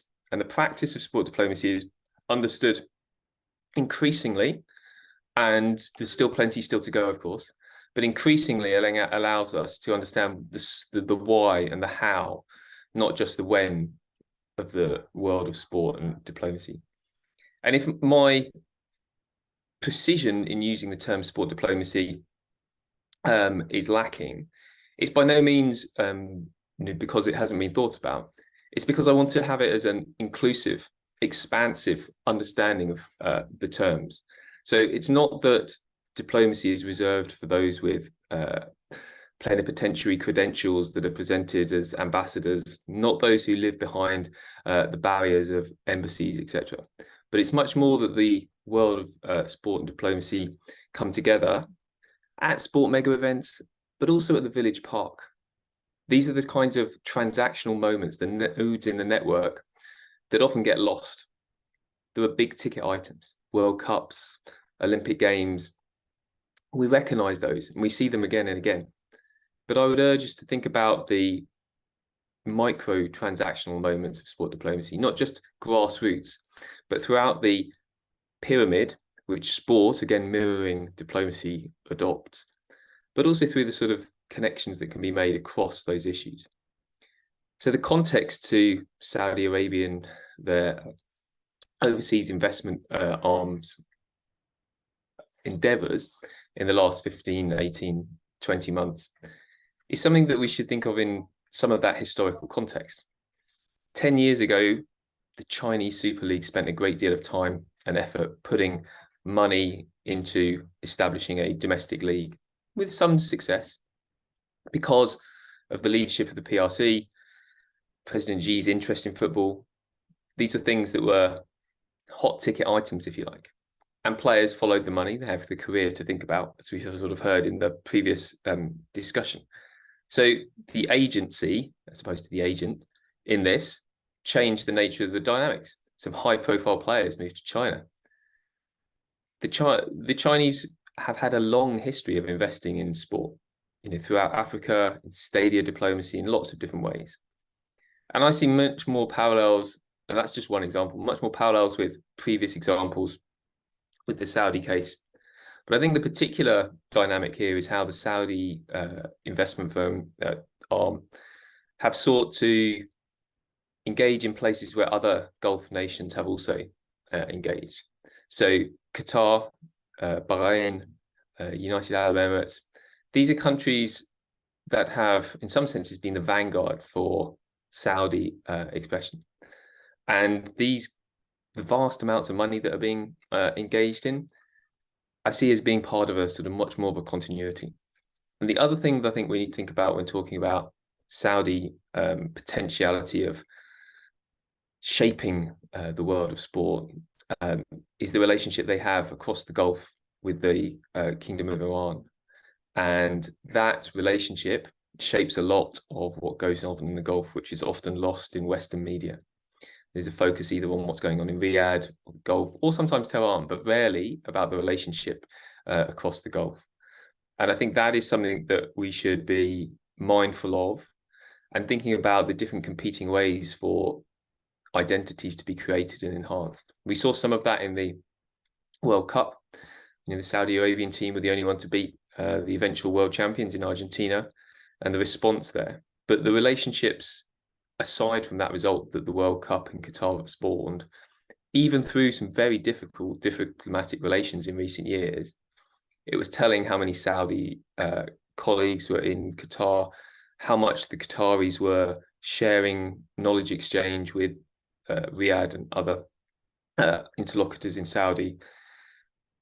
It was a responsibility on behalf of the broader Arab world, the broader Gulf world, the broader Islamic world. And that kind of relationship is something that can be manifest in any diplomatic transaction, but also in, and particularly, I think, in the world of sport diplomacy. Talk of bids for future World Cups, future Olympic Games, the alliances that work in that region are something very particular. And I think, as by no means an expert scholar on the Middle East and the Gulf in particular, but from what I've gleaned from the likes of James Dorsey and others who I used to work with at SOAS, there's a very particular sense of understanding that region. And I think that is something that we should understand when potentiality of Mohamed Salah going to one of the clubs in Saudi for $200 million pounds, is something that gets bandied about. That context is what matters. I'm going to stop there, Andrea. I hope that's a useful sort of introduction and provide some prompts for future questions, which I look forward to. Thank you. Thank you. A lot of food for thoughts. Hopefully, we'll have some time later to unpick some of these. We're going to move to Gavin. Gavin, you have a very interesting background with a greater knowledge about small nations and their role in terms of sport diplomacy. So why don't you talk us a little bit about these and your experience in this area? Thank you, Andrea. Great to see you, by the way. We'll have to catch up at some point. But good morning, everybody. Dobro utro, buenos dias from Malaga in Spain. If you just bear with me one moment, I'm going to share my screen.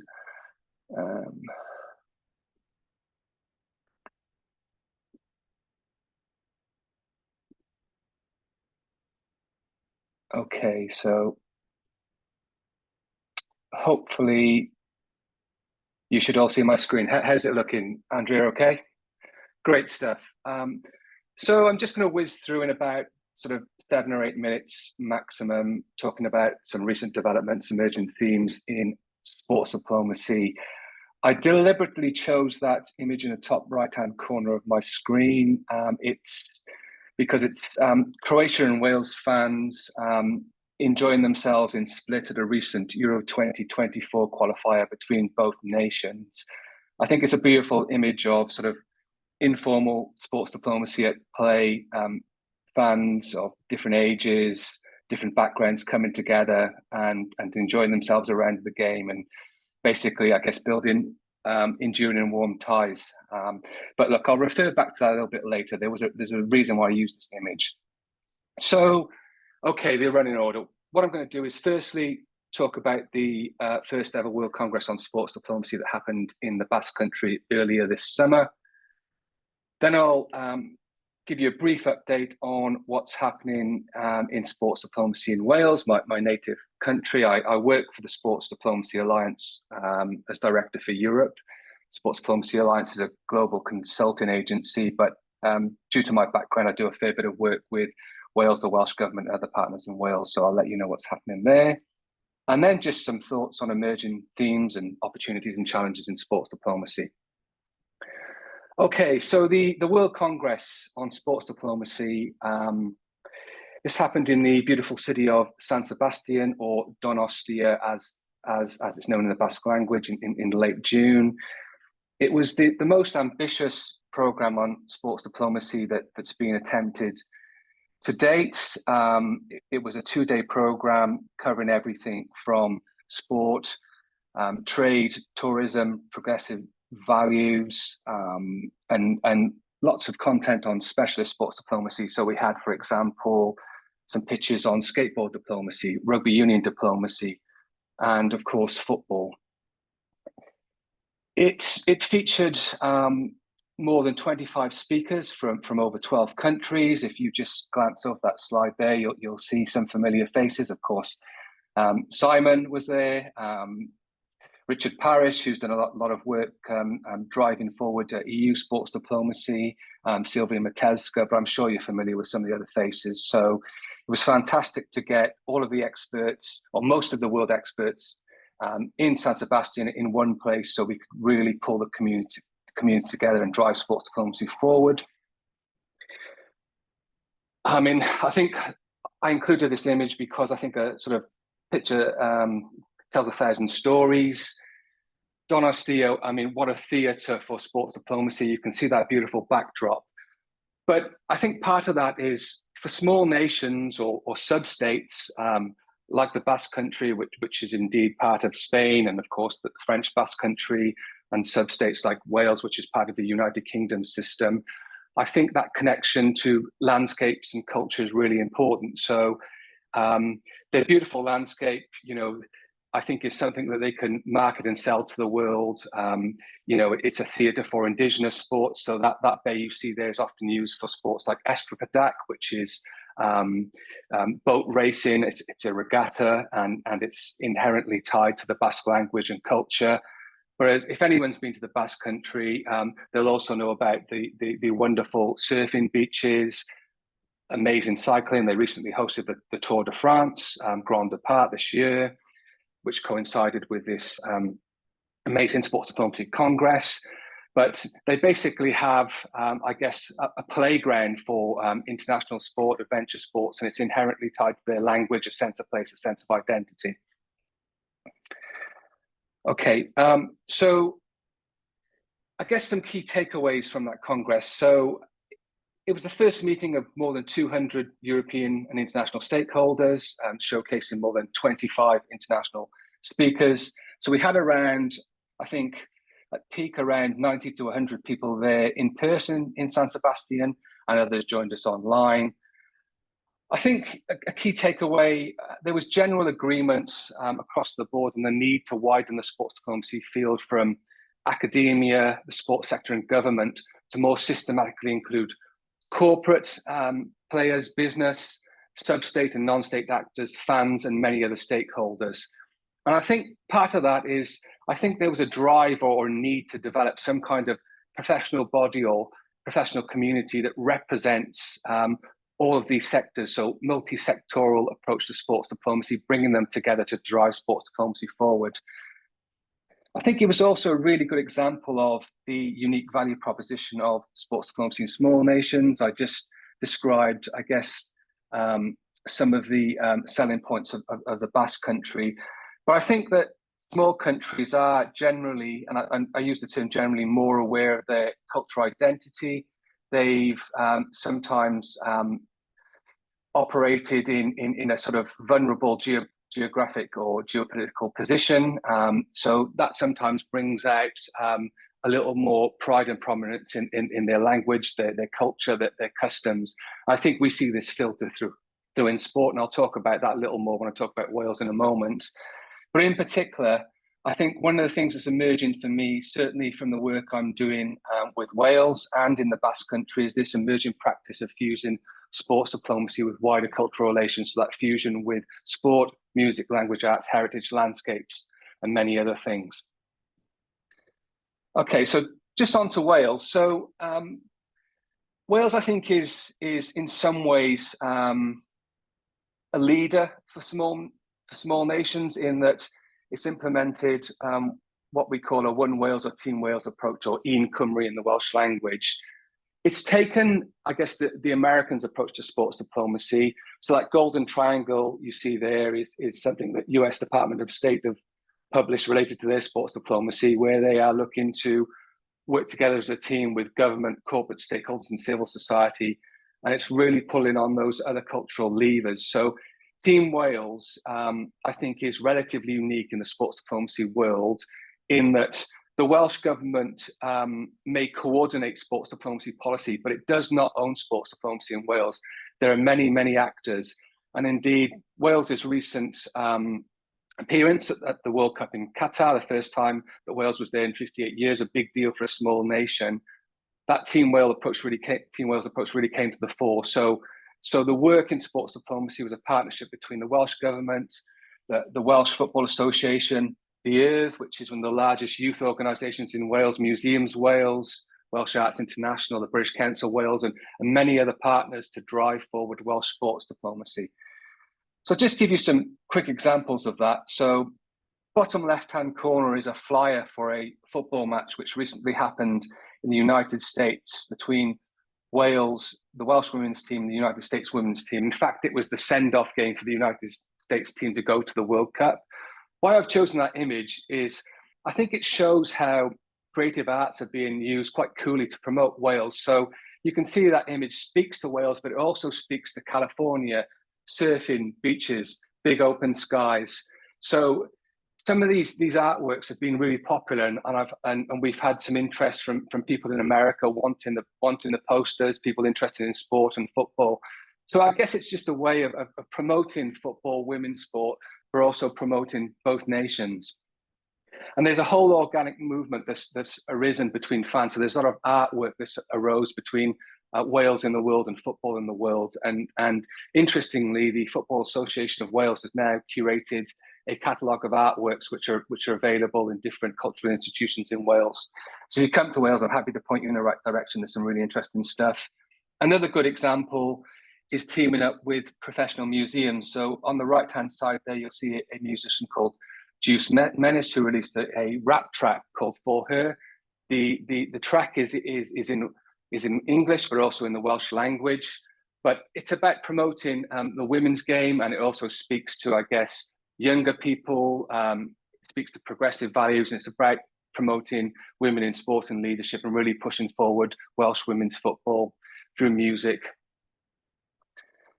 A few more examples there. I won't go into them in detail, but I guess the one in the middle on the bottom, some of you will be familiar with the Hollywood A-listers, Ryan Reynolds and Rob McElhenney.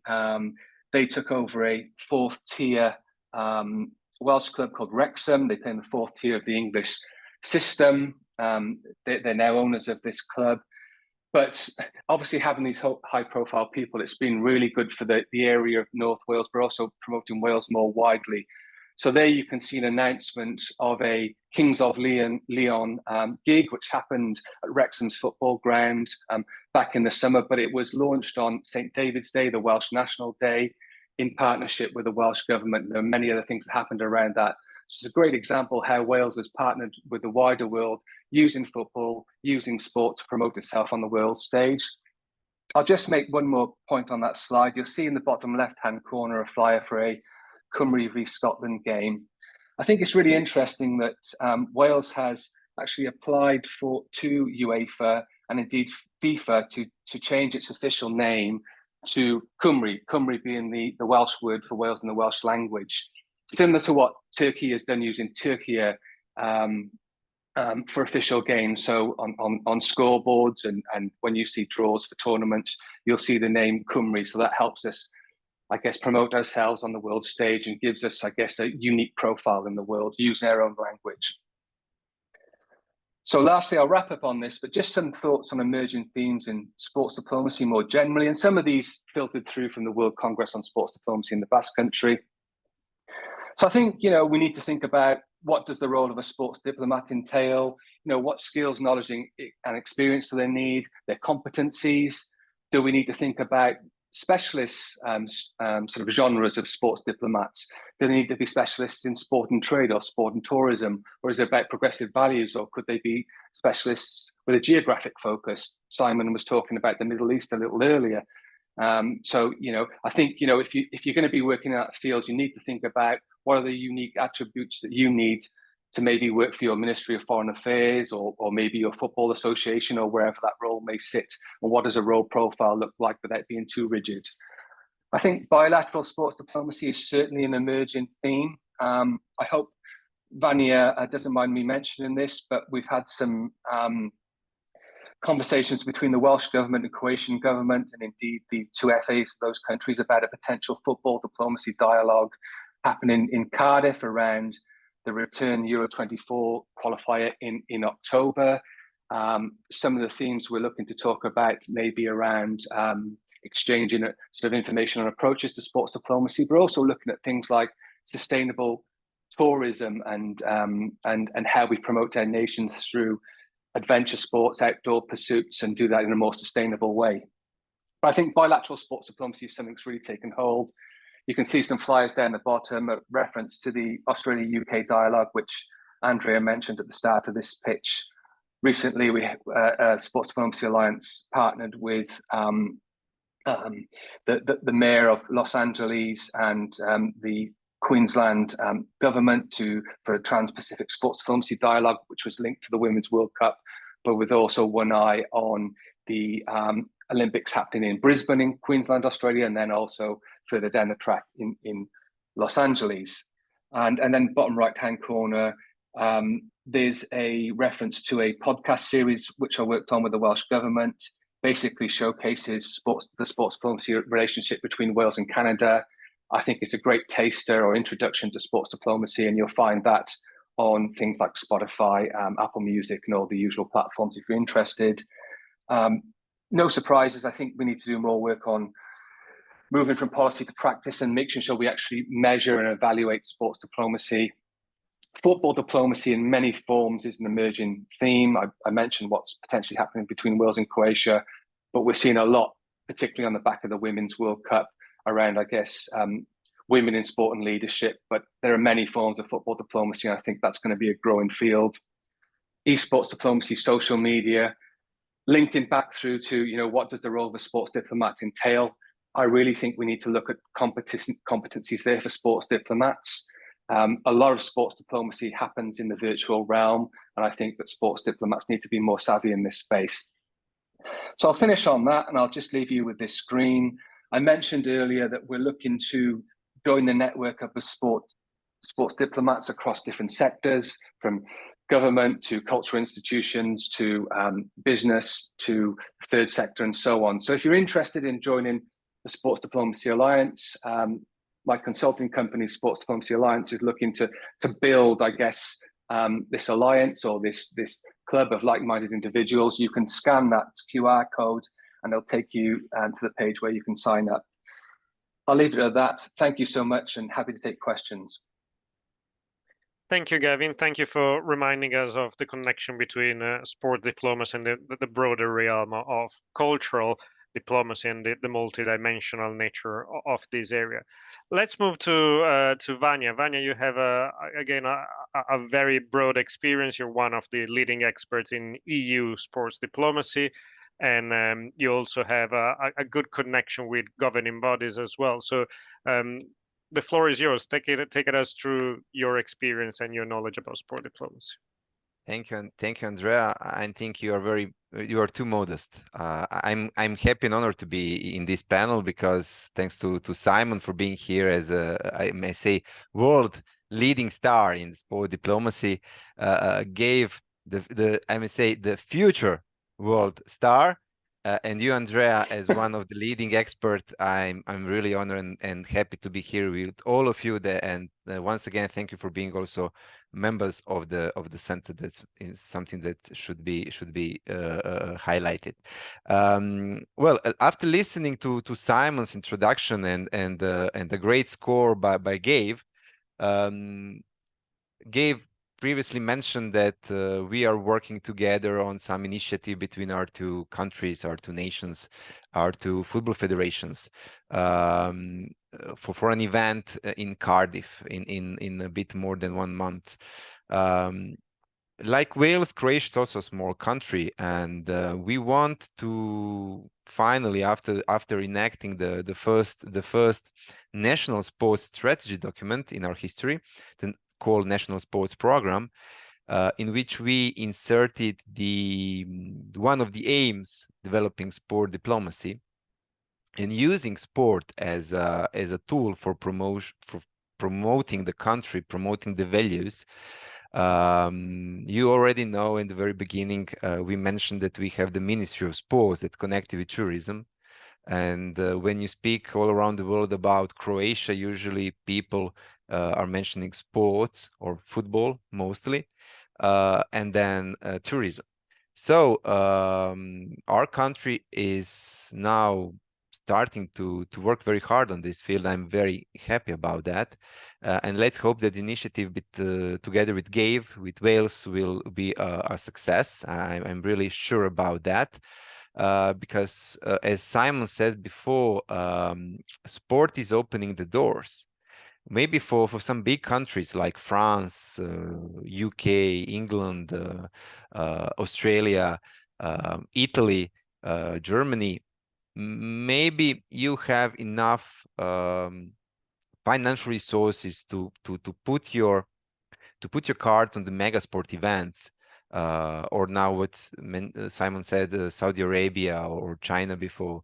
But for the smaller countries, we of course cannot organize a Summer or Winter Olympics. We cannot organize a World Cup. We cannot even organize a Euro Championship. But what we can organize mega sport event in some maybe not so expensive sports, like it is on the other hand football, basketball, or some others. So even those smaller mega sport events is something that our country is trying to organize in the future, and we are trying to kind of copy models of other nations or countries like France, Germany, but not on the very expensive, of course, mega sport events, but on some more affordable for a smaller country like we are. And then, of course, something that we must work very hard on is the issue about famous athletes, former athletes or actual athletes. Of course, we are very proud about Luka Modric being one of the best football players in the world or in the history. And when he tweets something or when he sends a Facebook announcement that's read in millions all around the world, and that's something that should be praised. We all know, and it's a funny story in Croatia when Ivan Rakitic played for Barcelona, and after one match, he tweeted a picture with Neymar eating Croatian biscuits, which are not famous at all around Croatia, only in Croatia, not outside of Croatian borders. But that picture was famous. That then when Richard came to Croatia, I gave him as a present those biscuits, and it was funny that his son found the picture, and he said, "Well, but that's something that Neymar and Rakitic are eating, so that must be a great product." But yeah, they are nice biscuits, but nothing special. But thanks to that picture, it became world popular. So it's something that we are working hard. We are learning, and thanks to people like Simon, like Stuart, who are models for us. And I think there's lots of success in the future, especially for the smaller countries, like Gabe previously mentioned, for Wales, and I can say for Croatia. Thank you, Vanya. Thank you for these reflections. I'm gonna open the floor to questions. I have some of my own if there are no questions. If there are any questions from the floor, can I please ask you to switch on your camera and microphone so that we can see who's asking the question. while we're encouraging people to ask questions, I may start with my own. And by the way, Vanya, just give me a sign when we have to wrap this up, because we start a few minutes later, so I don't know if there's any flexibility with time.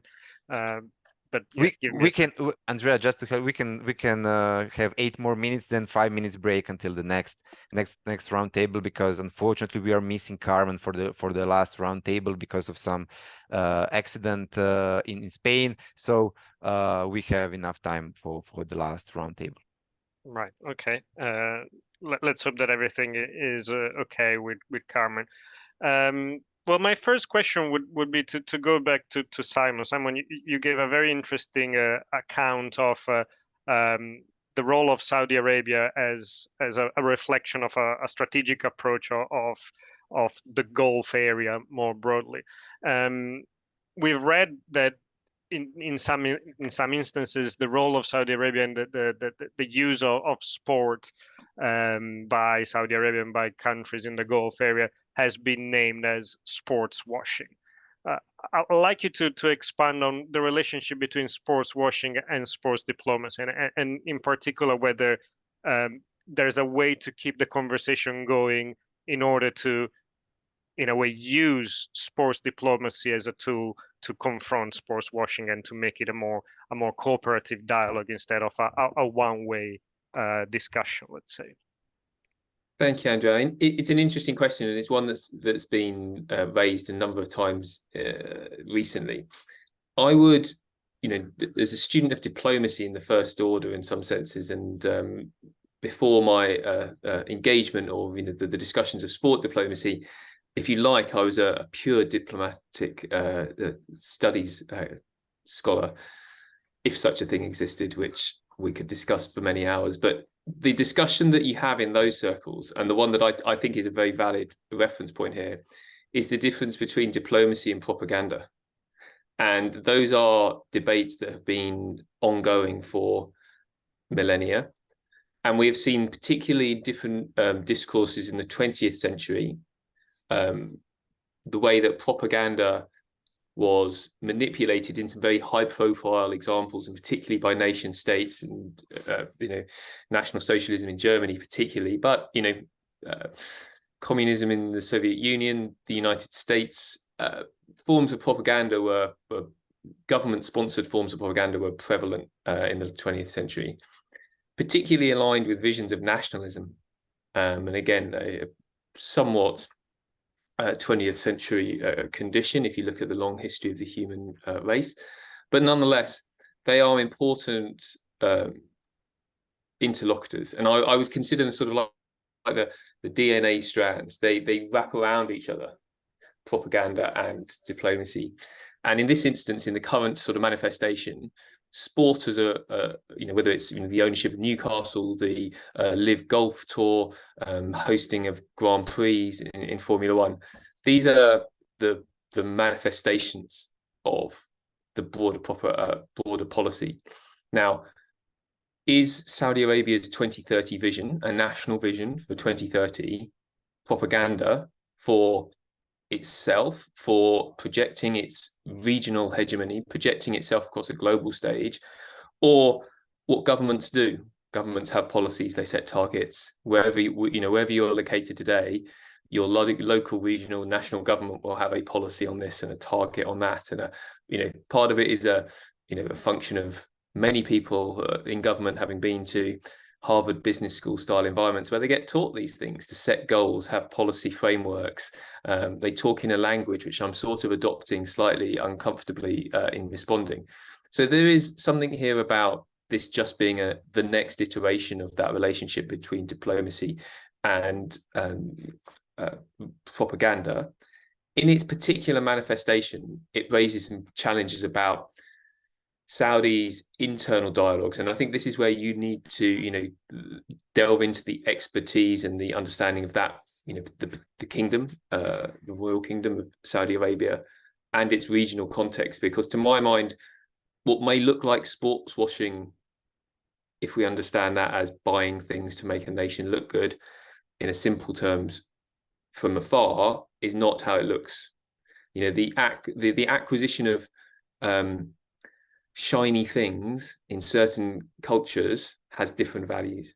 And we may look at them rather quaintly, and even the language I'm using is being slightly uncomfortable, but that is a different way of thinking about ownership of things, because ownership is not manifest in necessarily the legal sense, but in the community sense. The discussion and agreement on a policy rather than it being led, I think is something to bear in mind. And whilst you might say that the Saudis are somewhat late to the game and are therefore splashing the cash randomly, if you like, into sport, I actually think there's a more nuanced understanding which says that the relationship of the Gulf states, the GCC, is that oftentimes in lots of different ways, it's the smaller Gulf states that do the sort of pathfinding, the vanguard activities. And Saudi, to quote Obama's words, leads from behind. It provides the impetus and what have you, not from stepping out ahead, but by being behind. So I think there have been Grand Prix in many Gulf states with questionable human rights records, with questionable views on gender relationships, for example. But they have, to an extent, set an agenda. It might not be the agenda we like. It might not be the agenda that's moving quickly enough. And that Saudi Arabia is engaging in those kind of dialogues within a sort of framework that it understands. Let me stop there. Thank you. This is a fascinating conversation, and similar to what Richard said about agents, this is just the beginning, scraping the surface of a much broader conversation. We could have talked about this for hours. I'm conscious of the time, so I'm just gonna see if there's any question from the audience. Andrea, if I must just add just a short thing, Gabe previously in his presentation showed the triangle, the American, let's call it triangle. But we all know the story about the sport diplomacy. That I think the good thing and the future thing should be a rectangle with the fourth angle of the academy. Because I think and this is something that is proven by Simon, by Gabe, by you, Andrea, by Richard, by Stuart, and all those experts. I think even the government, the business sector, and of course the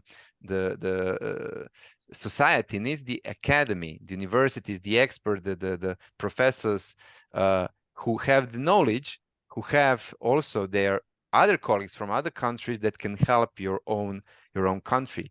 So I think that the future, the real future about sport diplomacy is a rectangle with all those important parts that in the end can make a success. Well, thank you. It seems like the best way to conclude a justification of the importance of academics as us for the discussion. So more of us for the future. But it's a shame that we don't have more time to discuss these aspects. I want to again thank all the speakers for their contribution. And I'm sure that if you want to pick something up later with them, they're more than happy to keep the conversation going and further developing the area. So thank you very much. And I'm going to give the floor back to Vanya for the rest of the event. Thank you, Simon. Thank you, Gabe. Thank you, Andrea. Wonderful sharing. And now we have 5 minutes break and see you for the last roundtable. Thank you. Thank you. Take care.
You gotta put your past behind you. Look, kid.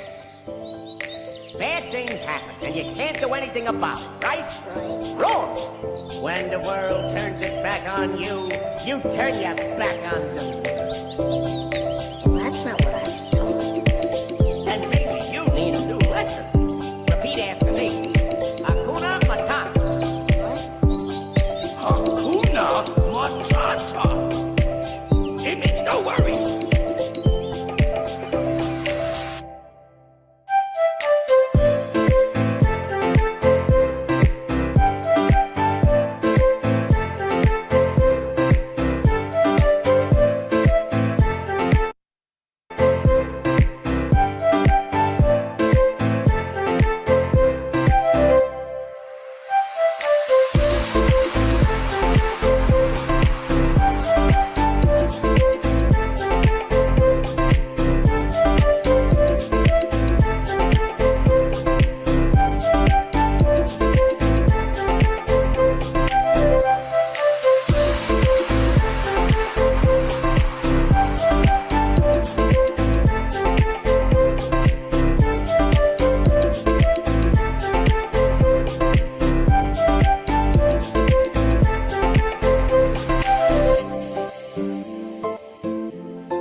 Repeat after me.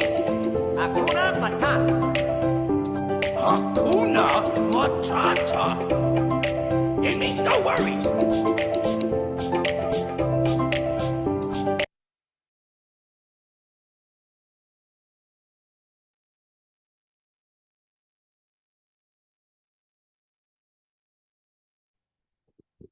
So as the music said, no worries.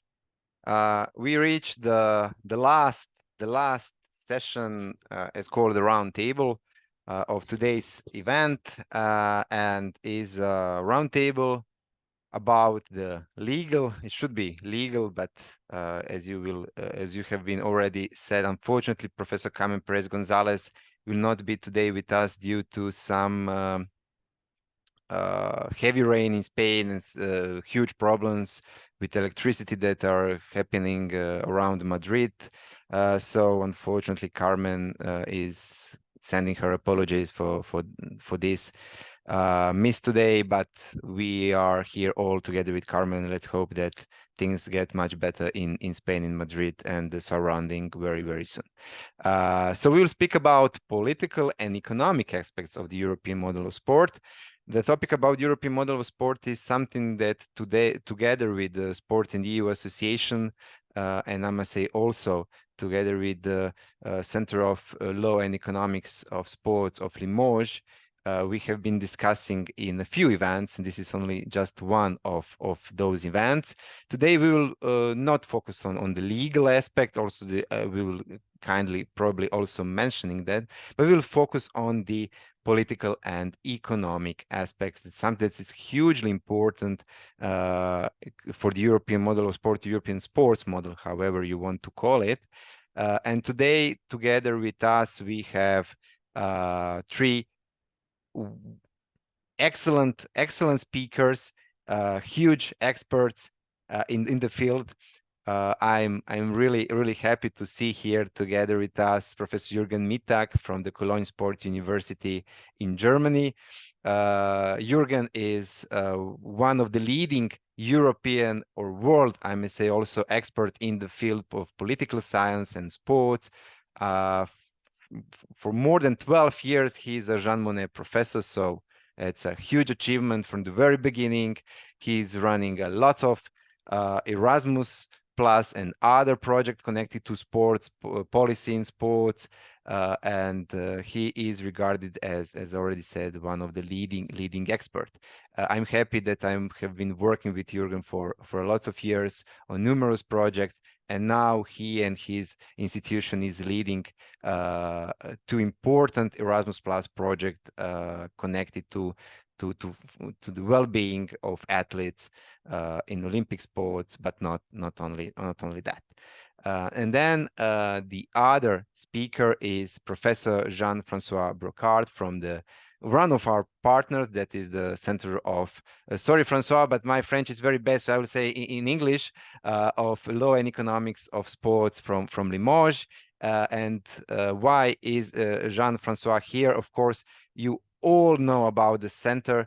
It's one of the most reputable and high-level center in the world that deals with sports, and we are very happy and honored to have a collaboration with Jean-Francois, with Christophe Lepetit, and other esteemed colleagues from the center. But Jean-Francois is also a professor, a university professor, and he was also leading two very important projects that dealt with the European model of sports.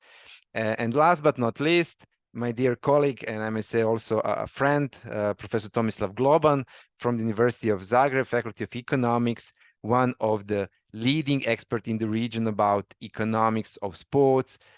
He is passionate for football, but he also, the main focus of his research is also connected to sport in general. So, gentlemen, friends, thank you for being here today with us.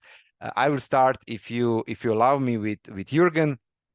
Jürgen, European model of sport, that was a debate going on, mostly in focus after years and years because of the Court of Justice cases. But from the very beginning, what would you say? What are the key documents in the debate about the European model of sport, and who are or who should be the key actors in this debate? Yeah, thank you very much, Vanya and cher colleague and dear friends. It's really a pleasure to contribute to this really outstanding summer school with so many highly distinguished scholars over here. The question that Vanya has raised and that has been intensively discussed together with Boya Garcia and other colleagues from Sporting EU is really a highly salient topic, and it's already since quite a while on the agenda. But it even increases in view of, or the debate increases in view of intensity and the number of stakeholders who have contributed to. And I think it's worth to have a closer look where we are in this debate and what are the origins of debate. And allow me to share, I hope it works, a slide with you that shows you an overview. Let me briefly check out.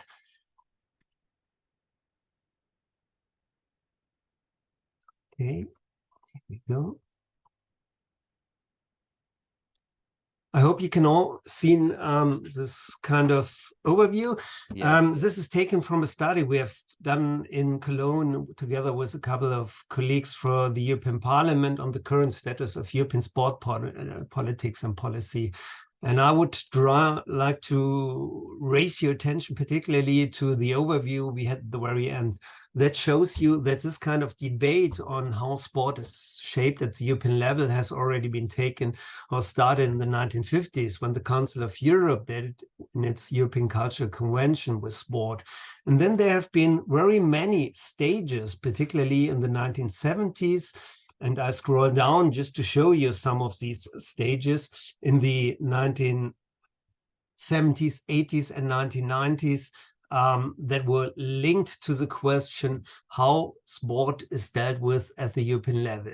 The term, I will show you this in a minute, European sport model has been raised later on, but the debate has become more and more intensively, and some highlights as the European Commission white paper on sport played a particular role. Just to show you how long and how diverse the debate is. Now going a little bit more into details with the question Vanya raised, what are key documents and who has contributed? I think we have to distinguish between the analytical perspective. There are academics who dealt with the topic, and I may talk about this later on, because the first incentives for this debate came from political stakeholders and also from the world of sport itself. I think we can trace back the idea of the European sport model clearly to the origins, to Pierre Coubertin, and to his idea how the IOC and the Olympic movement emerged. At the very beginning, there was not the very term European sport model, there wasn't even the term of autonomy in sport, but it was clearly highlighted that the concept of sport already played in the beginning of the 19th century, 1930s, a particular role, stressing the autonomy first by the individuals, later on by the NOCs, by the National Olympic Committees. And it's a key document to have a closer look at the Olympic Charter, to see how with the different versions of the Olympic Charter, the role of autonomy in sport has changed. This is one track. There's another one. This is the Council of Europe. The Council of Europe shouldn't be overseen as a key actor at European sport politics, particularly when it gets to the question sport for all, mass sport, leisure sport activities. In 1975, the Council of Europe has launched the Sport for All Charter, and that is another key document in the debate on European sport, how it is organized at the European level. Next step, and now we are reaching already the origins of our current debate, is the common market. We also shouldn't underestimate the role of the common market, because the whole debate emerged when the common market dimension at the European level emerged. You are aware of the Single European Act, 1987, 1988, and the coming into force of the European Common Market at the end of 1992. And this was the starting point for the European Commission and the other institution of the European Community to launch some first documents that dealt with the idea of sport at the European level. And just to give you an idea how many of these documents have been developed, there were in 1991 the European Community and Sport, a first draft document by the European Commission. Then the Directorate General has already launched in 1998 a document on the European model of sport, and so on and so forth. The other institution followed. For instance, in 1999, the Committee of Regions has drafted a European model of sport. Then the Council, the European Council, even the Council came along with presidency conclusions on sport and its social function in Europe. That was the term how it was used in the year 2000. Then, as already mentioned, in 2007, the European Commission white paper on sport. Later on, again, the Council of Europe with the need, a document that is called the Need to Preserve the European Sport Model. And to show you where we are currently with this debate from a political perspective, I want to share with you another document that has been launched in 2021, and I just share the screen again. If you will find some time, you may have a closer look at this document over here. These are resolutions of the Council and the representatives of the member states within the Council on so-called the key features of the European sport model. This document has been launched at the end of 2021 under the guidance of the Slovenian presidency of the European Union. And it's particularly interesting that there was one of the members of Sport and EU. It was Simona Kustec, who was at that time not in force as an academic, but as a politician. She was in charge of sport for the Slovenian government. And it was by chance that she was also in charge of the presidency in view of sport matters. And she heavily fostered this kind of document. And unfortunately, we don't have that much time, and I don't want to talk any longer, but it's absolutely worth to scroll this document, because you will find very, very many references in this document. It might be not completely satisfying in view of the impact, but you will find reference to all the arguments. You will find statements from a political perspective. And what is particularly relevant in view of the question Vanya raised is the very end of the document, not just the definition, but also the annex, because in the annex, you will find several links to political background documents, which all have contributed to the debate on the European sport model. So coming to first conclusion, It's a very broad debate with very many actors, the Council of Europe, the EU institutions, the sport organizations. They all have contributed to this debate, particularly due to the changes, the financial changes in sport, but also the financial, or let's say legal and financial changes at the European level, particularly the common market. And these two major tracks have fostered the whole debate on the European sport model to a certain extent. I will stop over here, just showing you how diverse, how complex the debate is. And just one hint, Vanya is also involved in these activities. At the very end of the year or at the beginning of next year, there will be a book on the European sport model, which might give further evidence on this complexity and try to structure some of the various points I just mentioned. Thank you, Jürgen. Yes, very kind of you for mentioning the study we are doing with our colleagues. Together with Borja Garcia, who is traveling from Mexico to Europe. So that's the reason why he was supposed to be a co-chair, but unfortunately, probably he's somewhere in the sky now. So I hope everything, he will have a safe flight back to home, and everything will be fine for our Borja.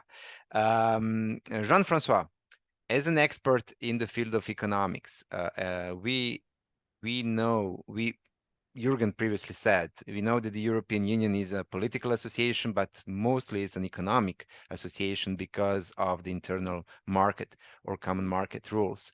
But you, as an expert in sports and economics, what is your view about the economic model of sport? And maybe what future do you see for the European model of sport from the economic point of view? Well, before answering, Vanya, I would like to thank you for inviting me. Of course, it's a pleasure to be here. I was not very involved in your organization before, and we met a couple of months ago. And I'm really happy to have the honor to speak in front of this crew. And I stay at their disposal if they want to ask questions, either at the end of this discussion, but also later. My email is open to anyone. Thank you very much. And I'm sorry I couldn't join you live from Croatia, but I'm sure we will make it possible in the future. Okay, thank you. I'd also like to thank Professor Mittak for his overview, because that's really tough, making this really short overview and making it so clear. Because of course the relationships are like now pretty long, and it's difficult to follow it so very closely. So thank you a lot for this very clear introduction. Back to your question, Vanya, what I think as an economist about the model, and what are the projections that I can make, the future, what can be the future of the model. First, if we want to define the model, it's not easy first.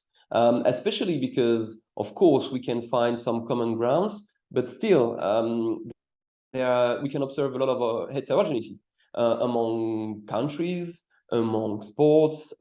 Football is not organized as climbing, is not organized as athletics, as skiing. And one of the differences between all those sports, for example, is the level of involvement of private market-driven companies. If you want to practice football, you can do it in a club, and you can grow in those pyramidal competitions. It's pretty easy. If you want to practice climbing, and as a father at the moment, my kid wants to practice climbing, and the easiest way to do it in Limoges is to join a private market-driven club. But this club doesn't really organize competitions. It's just, but still, if my kid wants to practice climbing, and maybe in 20 years she's going to be very good, she's going to have to start in a private market-driven club. So that's pretty different from football. But still, we can talk about a European sports model with, in my opinion, one specific criteria, which is that our model, compared to the other models, to the alternatives that we can observe, especially in North America, of course, has one feature that is very important, which is the fact that it emanates from a vision which is based on fundamental values that take sport beyond the economic activity. And that's pretty uncommon, because if you look at the States, everything becomes economic very early in the career of athletes. And in sport, in Europe, we have a model that takes into account the solidarity, the integrity, and as it was already mentioned, the social functions of sports. And those words are important, and those are pillars of our model. So as an economist, what is very difficult for me is to define the model, but at the same time, I don't know if it's so important to define it. And what I rather do is to look at what's specific in the model and what we should preserve, what we should defend in the future. Because of course, if we only look at sport as an economic activity, I think as a citizen, as a European citizen, I would be totally against it. And as an economist, I would advise our politicians to look at sport as not only an economic activity, but also as an activity that can have a lot of social impact that should be taken into account. And when you fund sport, you should not only count what it costs, but also what you save on police, on social networks, on health, etc., etc. And I never mentioned diplomacy because I'm not an expert, but of course, the diplomacy that you can also implement through sport is something that should be taken into account when you just look at what it costs to our public authorities. Thank you, Jean-Francois. Yes, you rightly pointed out, and you have mentioned the North American or American model of sport, which is a huge help to my next question that goes to Tomislav. Tomislav, in last year we have been discussing a lot about the case before the Court of Justice.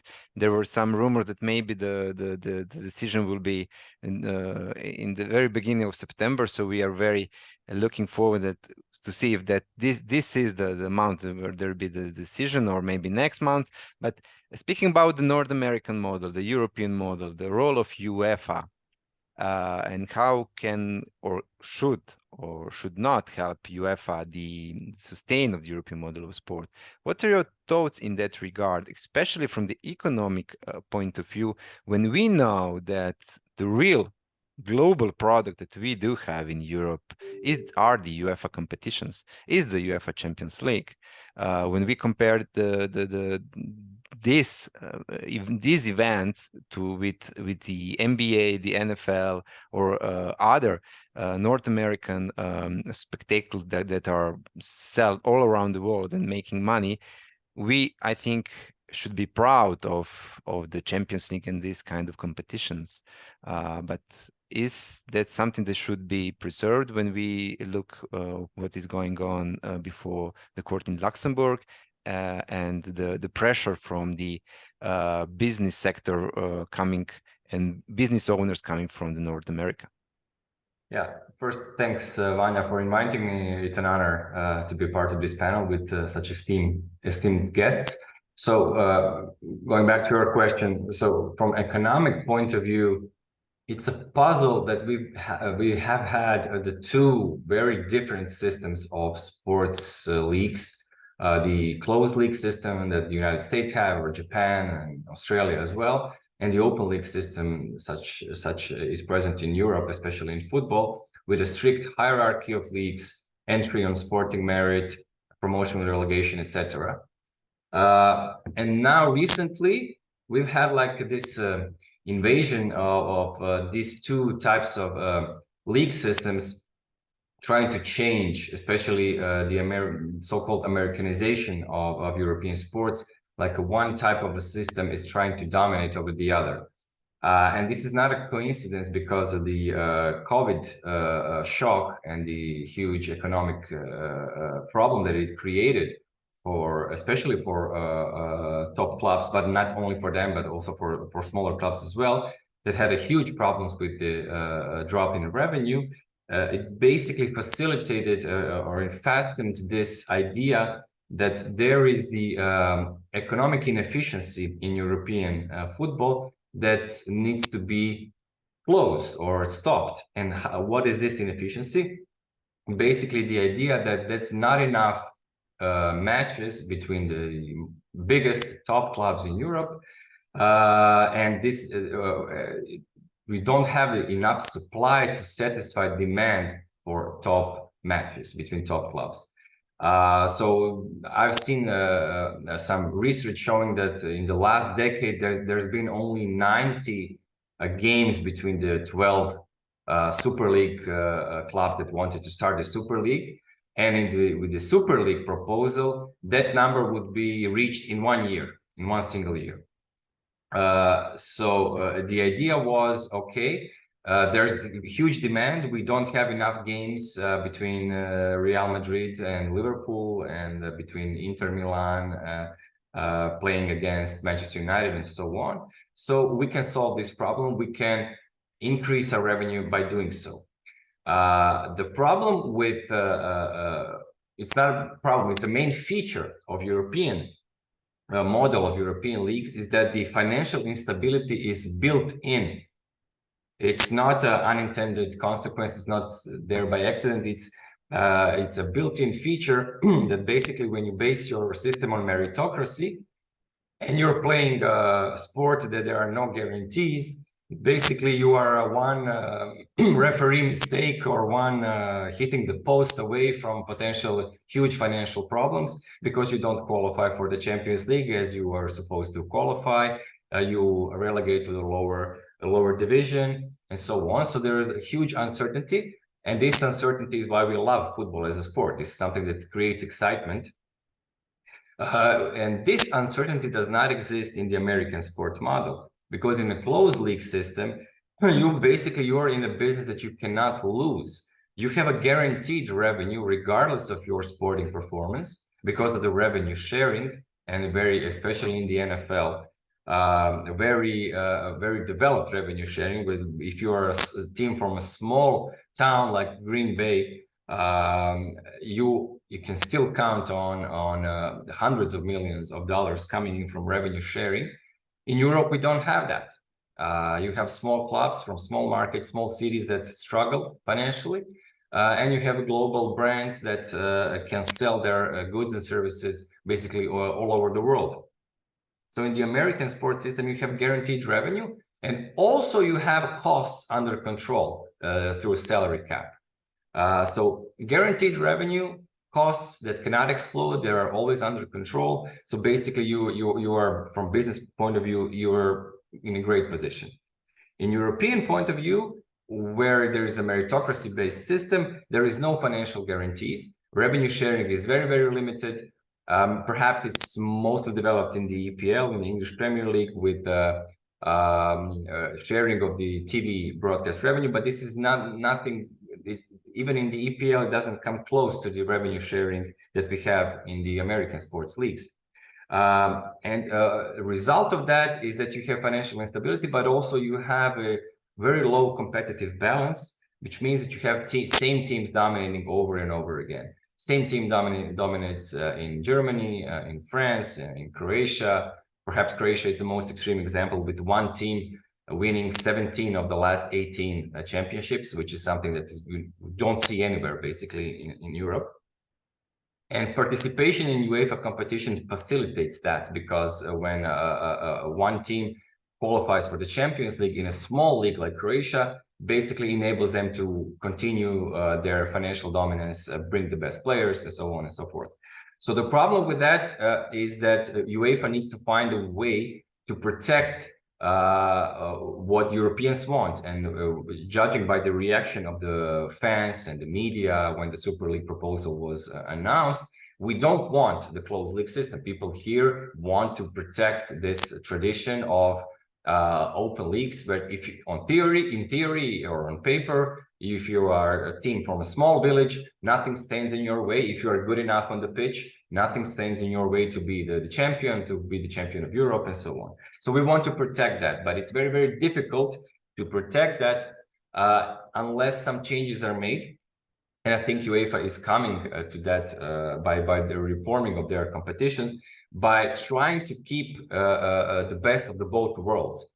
Now, from the next season, we will have a system of the Champions League and also the Europa League and the Conference League, all three levels of European competition, where we will have more games in the league group phase between the top teams, but also the doors will be open to teams from smaller leagues like Croatia, like Poland, like Slovakia, and so on.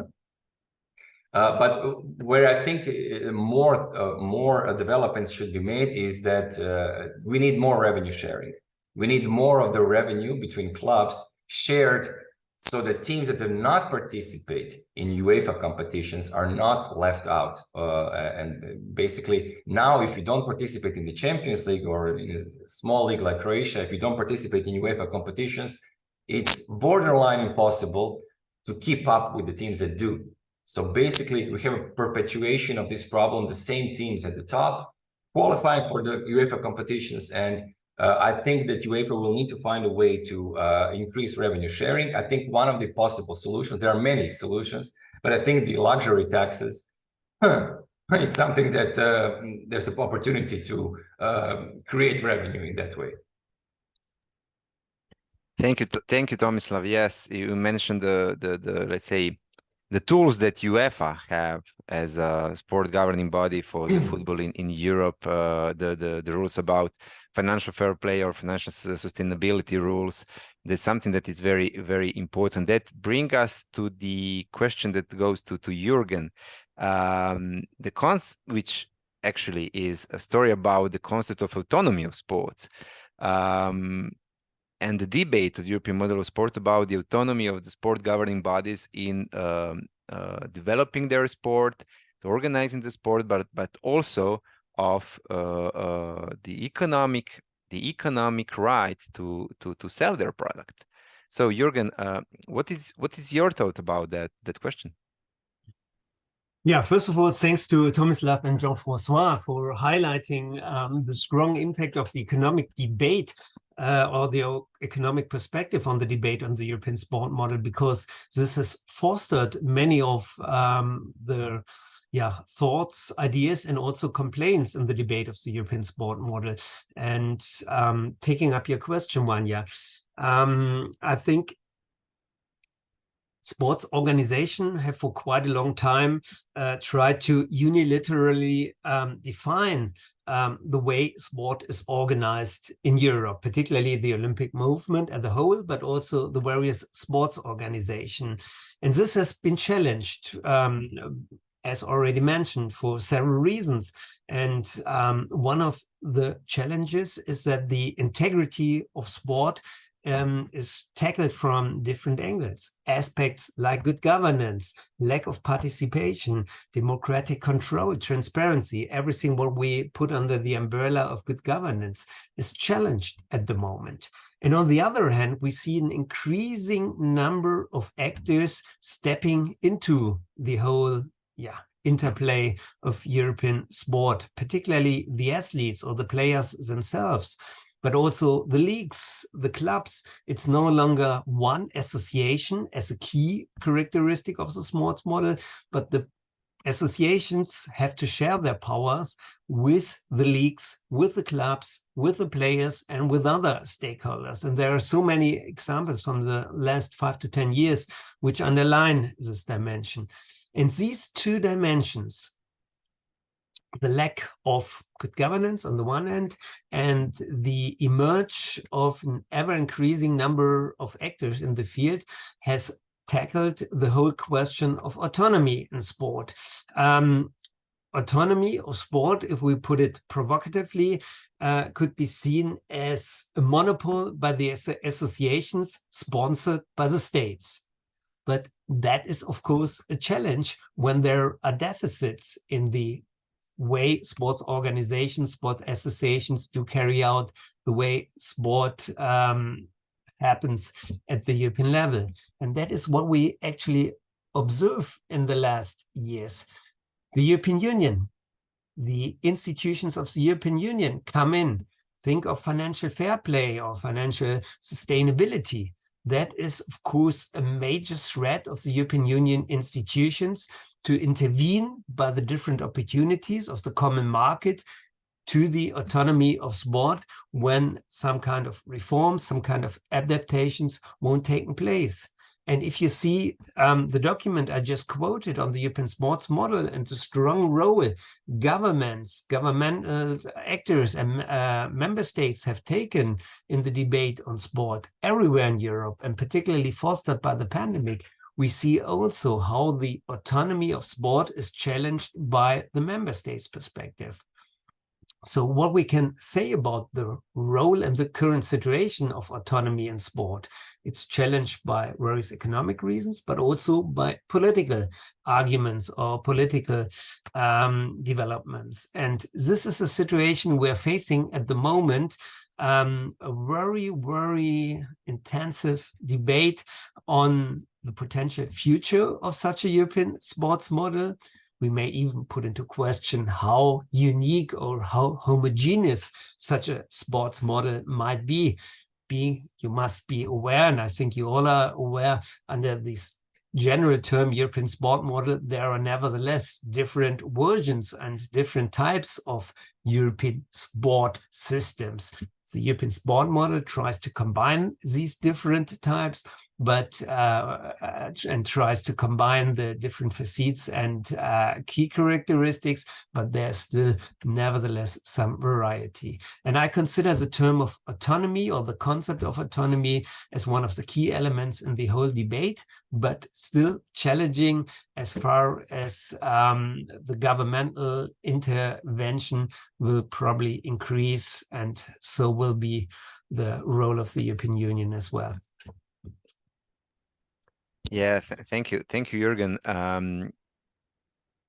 Now, when we speak about the Super League and the recent development in European football, Tomislav mentioned the Premier League. Yes, the Premier League is one of a global product that is also selling all around the world, and it's a European product, of course, like it is the French Championship or the Italian Serie A or La Liga, the Spanish one.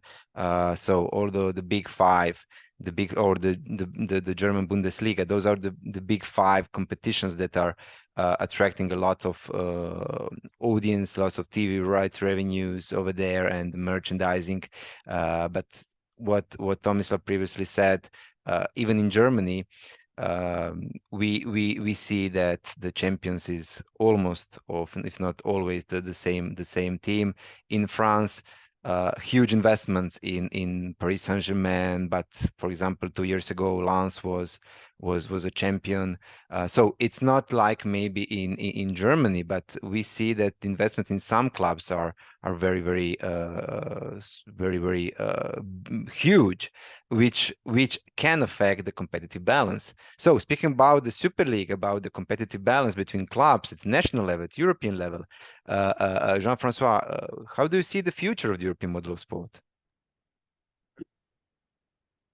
Well, we focused a lot on football today, but the decision on the case is going to have a broader impact, in my opinion.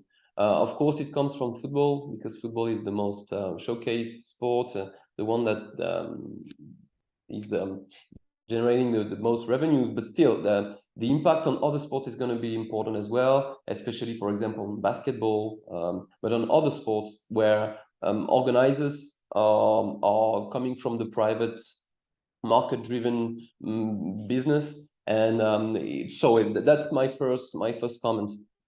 The second is that in the future, Jürgen mentioned the better governance, and sports, football especially, should showcase a better governance to the institutions. And I'd like to mention one of the last initiatives in football, which is the creation of another union of European clubs.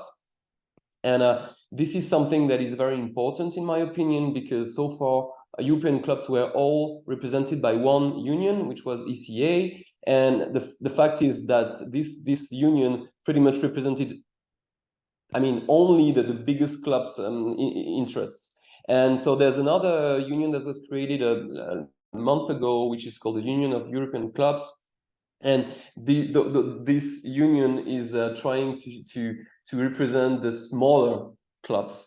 And that's very important because in the ECLE, I mean, in this European Super League case, This was brought up by the biggest clubs that were threatening UEFA they've been threatening UEFA for 20 or to 30 years because they have a lot of power. And I think I mean, the fact that they tried to create a breakaway league, that they communicated a lot and then they moved back. I mean, this is really bad for football, and a better governance from football and from other sports as well should enhance the defense of this model from the European Union. I'm sure the European Union. I'm sure. So what's the future? In my opinion, there should be a better dialogue between clubs and federations such as UEFA. But at the same time, one of the main things that we will talk about very shortly is taking into account the environmental questions, and the health of players, because adding games is not something that is going to be possible for long, because moving from one place to another is going to be more and more costly in several years, and players will one day, and I think it's going to be soon, complain about their conditions, because of course the most talented ones gets a lot of money doing their job, but the others in other sports, they have to move a lot, and they have to play a lot, and the health is not taken into account enough, in my opinion. So that's something that is not talked about a lot. But adding the fact that all those organizers of competitions are competing against each other, and UEFA is definitely competing against EPL, Bundesliga, and La Liga, etc., to organize games, to take nights like Friday nights, Saturday nights, Wednesday nights, and those organizers are competing against each other, and FIFA is doing the same, competing against the others. But this competition brings more and more games, asked more and more to players, and that cannot last forever. So the sky is not the limit when it comes to number of games.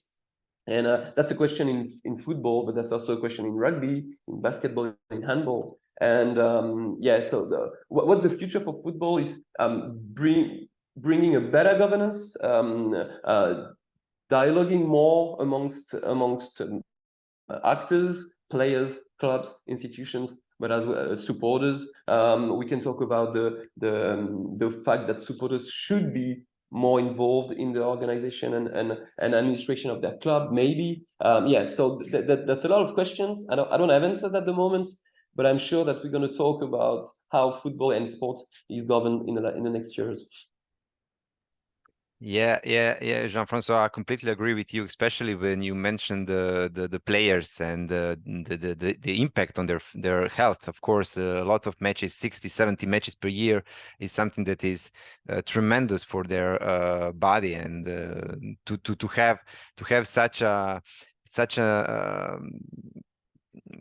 so many matches per years after year, and that strongly affect the body, and we should be aware of the consequences of that. But here is also the important role of one of the stakeholders, that is FIFPro Europe, or FIFPro in globally, that is safeguarding the rights of the players. And I agree with you, the role of the supporters is extremely important. So we see numerous new stakeholders that will be sitting on some future round table together with the sport governing bodies, that can help to protect the game, to protect the model, the football model, or some other models. I agree with you that basketball is something that is now in the shadow, but we know that it's a global sport, and here we don't have, in basketball, we don't have something that we have in football. That's something that Tomislav said, that's revenue sharing. We agree all that could be even in a much bigger amount, especially to the smaller clubs, but in other sports there are no revenue share at all. So only we have the revenue share in football, and that should be praised, and the solidarity mechanism should be, solidarity funds should be, are a key tool for UEFA for developing the game, for developing football. Speaking about the developing, investing, Tomislav, Your comment about the recent investment by Saudi Arabia in strengthening their football, also they have the investment in some specific football clubs all around Europe.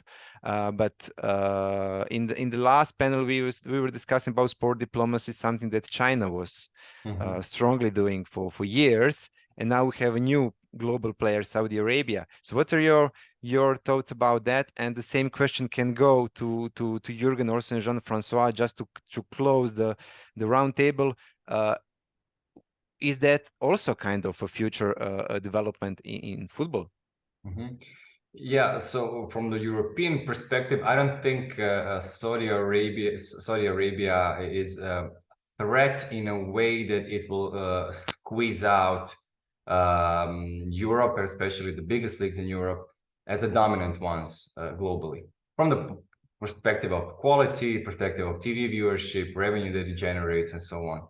Because the biggest problem that the Saudi Arabia League has is basically that the majority of people in the world, okay, you can be a fan of Cristiano Ronaldo or any other big name and follow that player, his team and how he plays, but essentially, it's maybe not politically correct to say, but no one cares about the who wins the Saudi League. Nobody cares about these competitions. It would change if suddenly Saudi Arabia teams would join UEFA competition, which I, as a football fan, hope it doesn't happen, but it's already been speculated in the media. Then it may change this a bit. But from this current perspective, basically you cannot create prestige and you cannot create a brand from a competition overnight.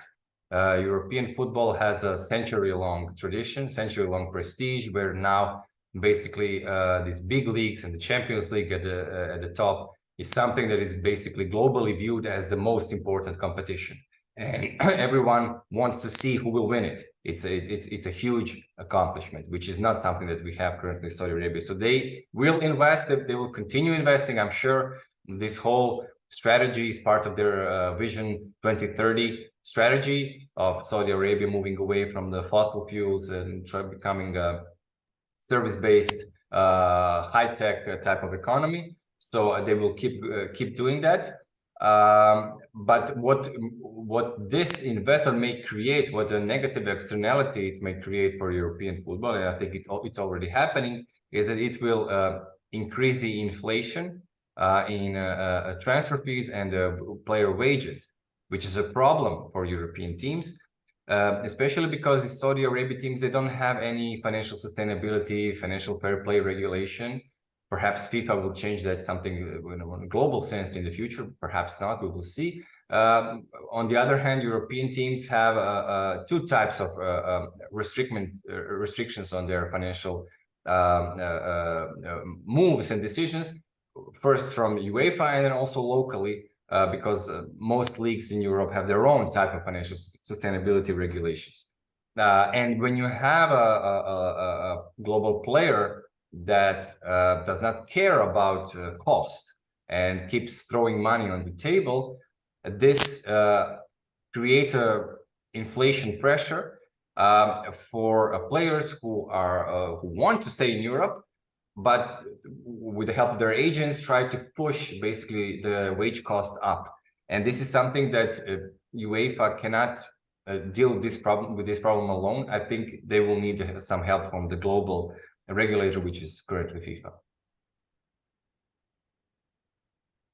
Thank you, Tomislav. Jürgen or Jean-Francois, would you like to add something? Jürgen, yes. Yeah, I think the Saudi Arabian Pro League is really important matter at the moment, and it's very high in the media, but I'm not that convinced about the sustainability of this project, reminding, as you already said, on the activities that happened 5 to 10 years ago in China, when several sponsors, particularly from real estates, spend a lot of money on foreign players as well. And some of you at least might remember the former Northern American football leagues with Cosmos New York and others who already tried at the end of the 1970s and the early 1980s with Pelé, Beckenbauer, Cruyff, and all the others to establish such a league. But without the overall framework, with some certain kind of culture, with the people supporting these kind of activities, with sport in school, with youth and children activities, I think this remains some kind of a bubble for a certain period, but it will vanish. What we will experience, and I think this is the important dimension, and this leads us back to the question of the European sport model, is the stronger role of states, particularly of national governments, both in international dimension as well as in the European sphere. As already pointed out by both by Jean-François as Tomislav, we will have more dialogue, I would say also more debate, and in potentially, or in many cases, also more confrontation and more controversies as far as sport is concerned. And that will lead to some extent to a stronger intervention which already happens at the moment, which clearly happens in some countries beyond Europe, and which might turn into a certain level of regulation or even a stronger codification of sport. That is, I think, what we have to face as far as sport is not able to internally solve all the problems, and as it appears at the moment, it's too ambitious, too challenging to expect that all the sport associations in Europe, be it national sport associations or the umbrella associations in Europe, will deal or will solve all the problems of good governance, of economic problems, but also of dealing with the consequences of the pandemic and other matters. So the states will intervene, they will come in, and there will a new composition or a new relationship between states, associations, and also commercial actors. And this might turn into a whole new setting. We will see whether the current system will remain, whether it's possible to maintain the current system, or whether there will be revised version of the European sports model.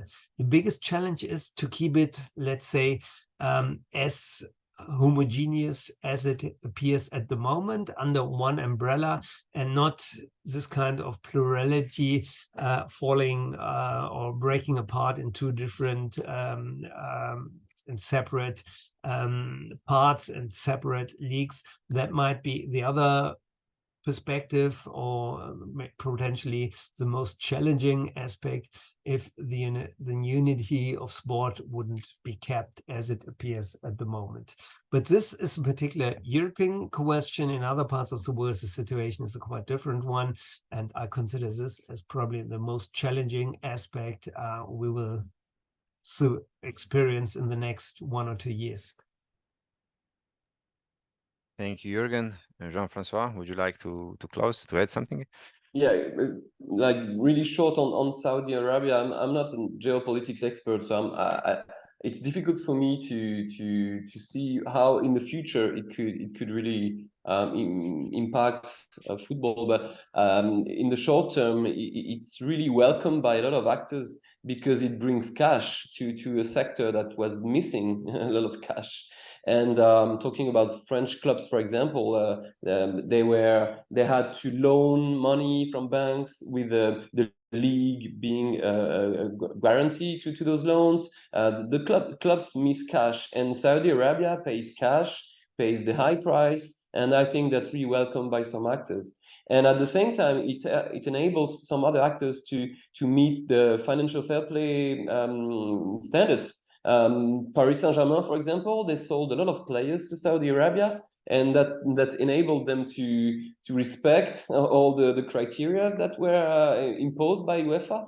And so again, I'm not saying that it's great for football, but on the short term, it was really appreciated by a lot of actors. And just another point, my last point, is that when we talk about regulation and how UEFA and FIFA should try to better regulate the sector, and they really should, I think that the main trade-off is between trying to control actors, trying to have them behave properly, etc., etc., and letting money poured into the system, because there's always like some people are scared that investors wouldn't put money into football, into sport anymore if there are too many regulations. So of course, North American system is different, but in Europe, there's always the question, no, don't regulate this, don't control this, otherwise there's not going to be any money anymore poured into the system. So yeah, I think that's one of the reasons why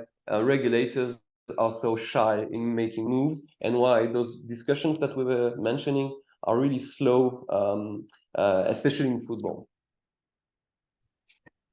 Yeah, I agree with you, Jean-Francois. Yeah, it's important to open the doors for investment, because of course football and sports in general need investment, because we cannot rely on public funds, especially not in professional sport. We may say at the very end, just to summarize everything what you said, and here I congratulations and thank you, Jürgen, thank you, Jean-Francois, and thank you, Tomislav, for this very interesting roundtable discussion. I can say that we are really grateful for EU law, for the Court of Justice rulings, and these 2 years that will make a huge impact on the regulation of sports in general, not just football. Football is an important tool, an important sport, and that model should be applied all around in other sports, especially team sports like basketball, volleyball, maybe, or water polo in some countries is quite popular. So this is something that is important to know. We know that thanks to the EU law and the Court of Justice rulings, the FIFA RSTP, or Regulation on Transfer and Status of Players, after Bosman was changed, of course, these rulings that are going on and the decisions that probably will be made public in the next few months will strongly affect the FIFA regulations. So FIFA will be again in charge of setting up new rules because of Europe. So I think it's important also to stress that the European model of sport and EU law are actually regulating football in the world, because all those rules are getting put in the frameworks because of EU law. And you mentioned before that, I think it was Tomislav and Jean-Francois, they mentioned that probably even FIFA should think about the rules about financial fair play or something like that. And probably that will be some future moves from FIFA. Although we are, I think, we all can agree that FIFA is looking for more matches from them. And the idea of the 2 years World Cup that in the end was abandoned, and here I must stress that FIFPro was very against that in this format that we have now, and even the clubs were against that. Probably FIFA will put a card on the Better World Cup clubs competition, something like that, because now they have important global clubs. We have Messi in the States, we have Ronaldo in Saudi Arabia.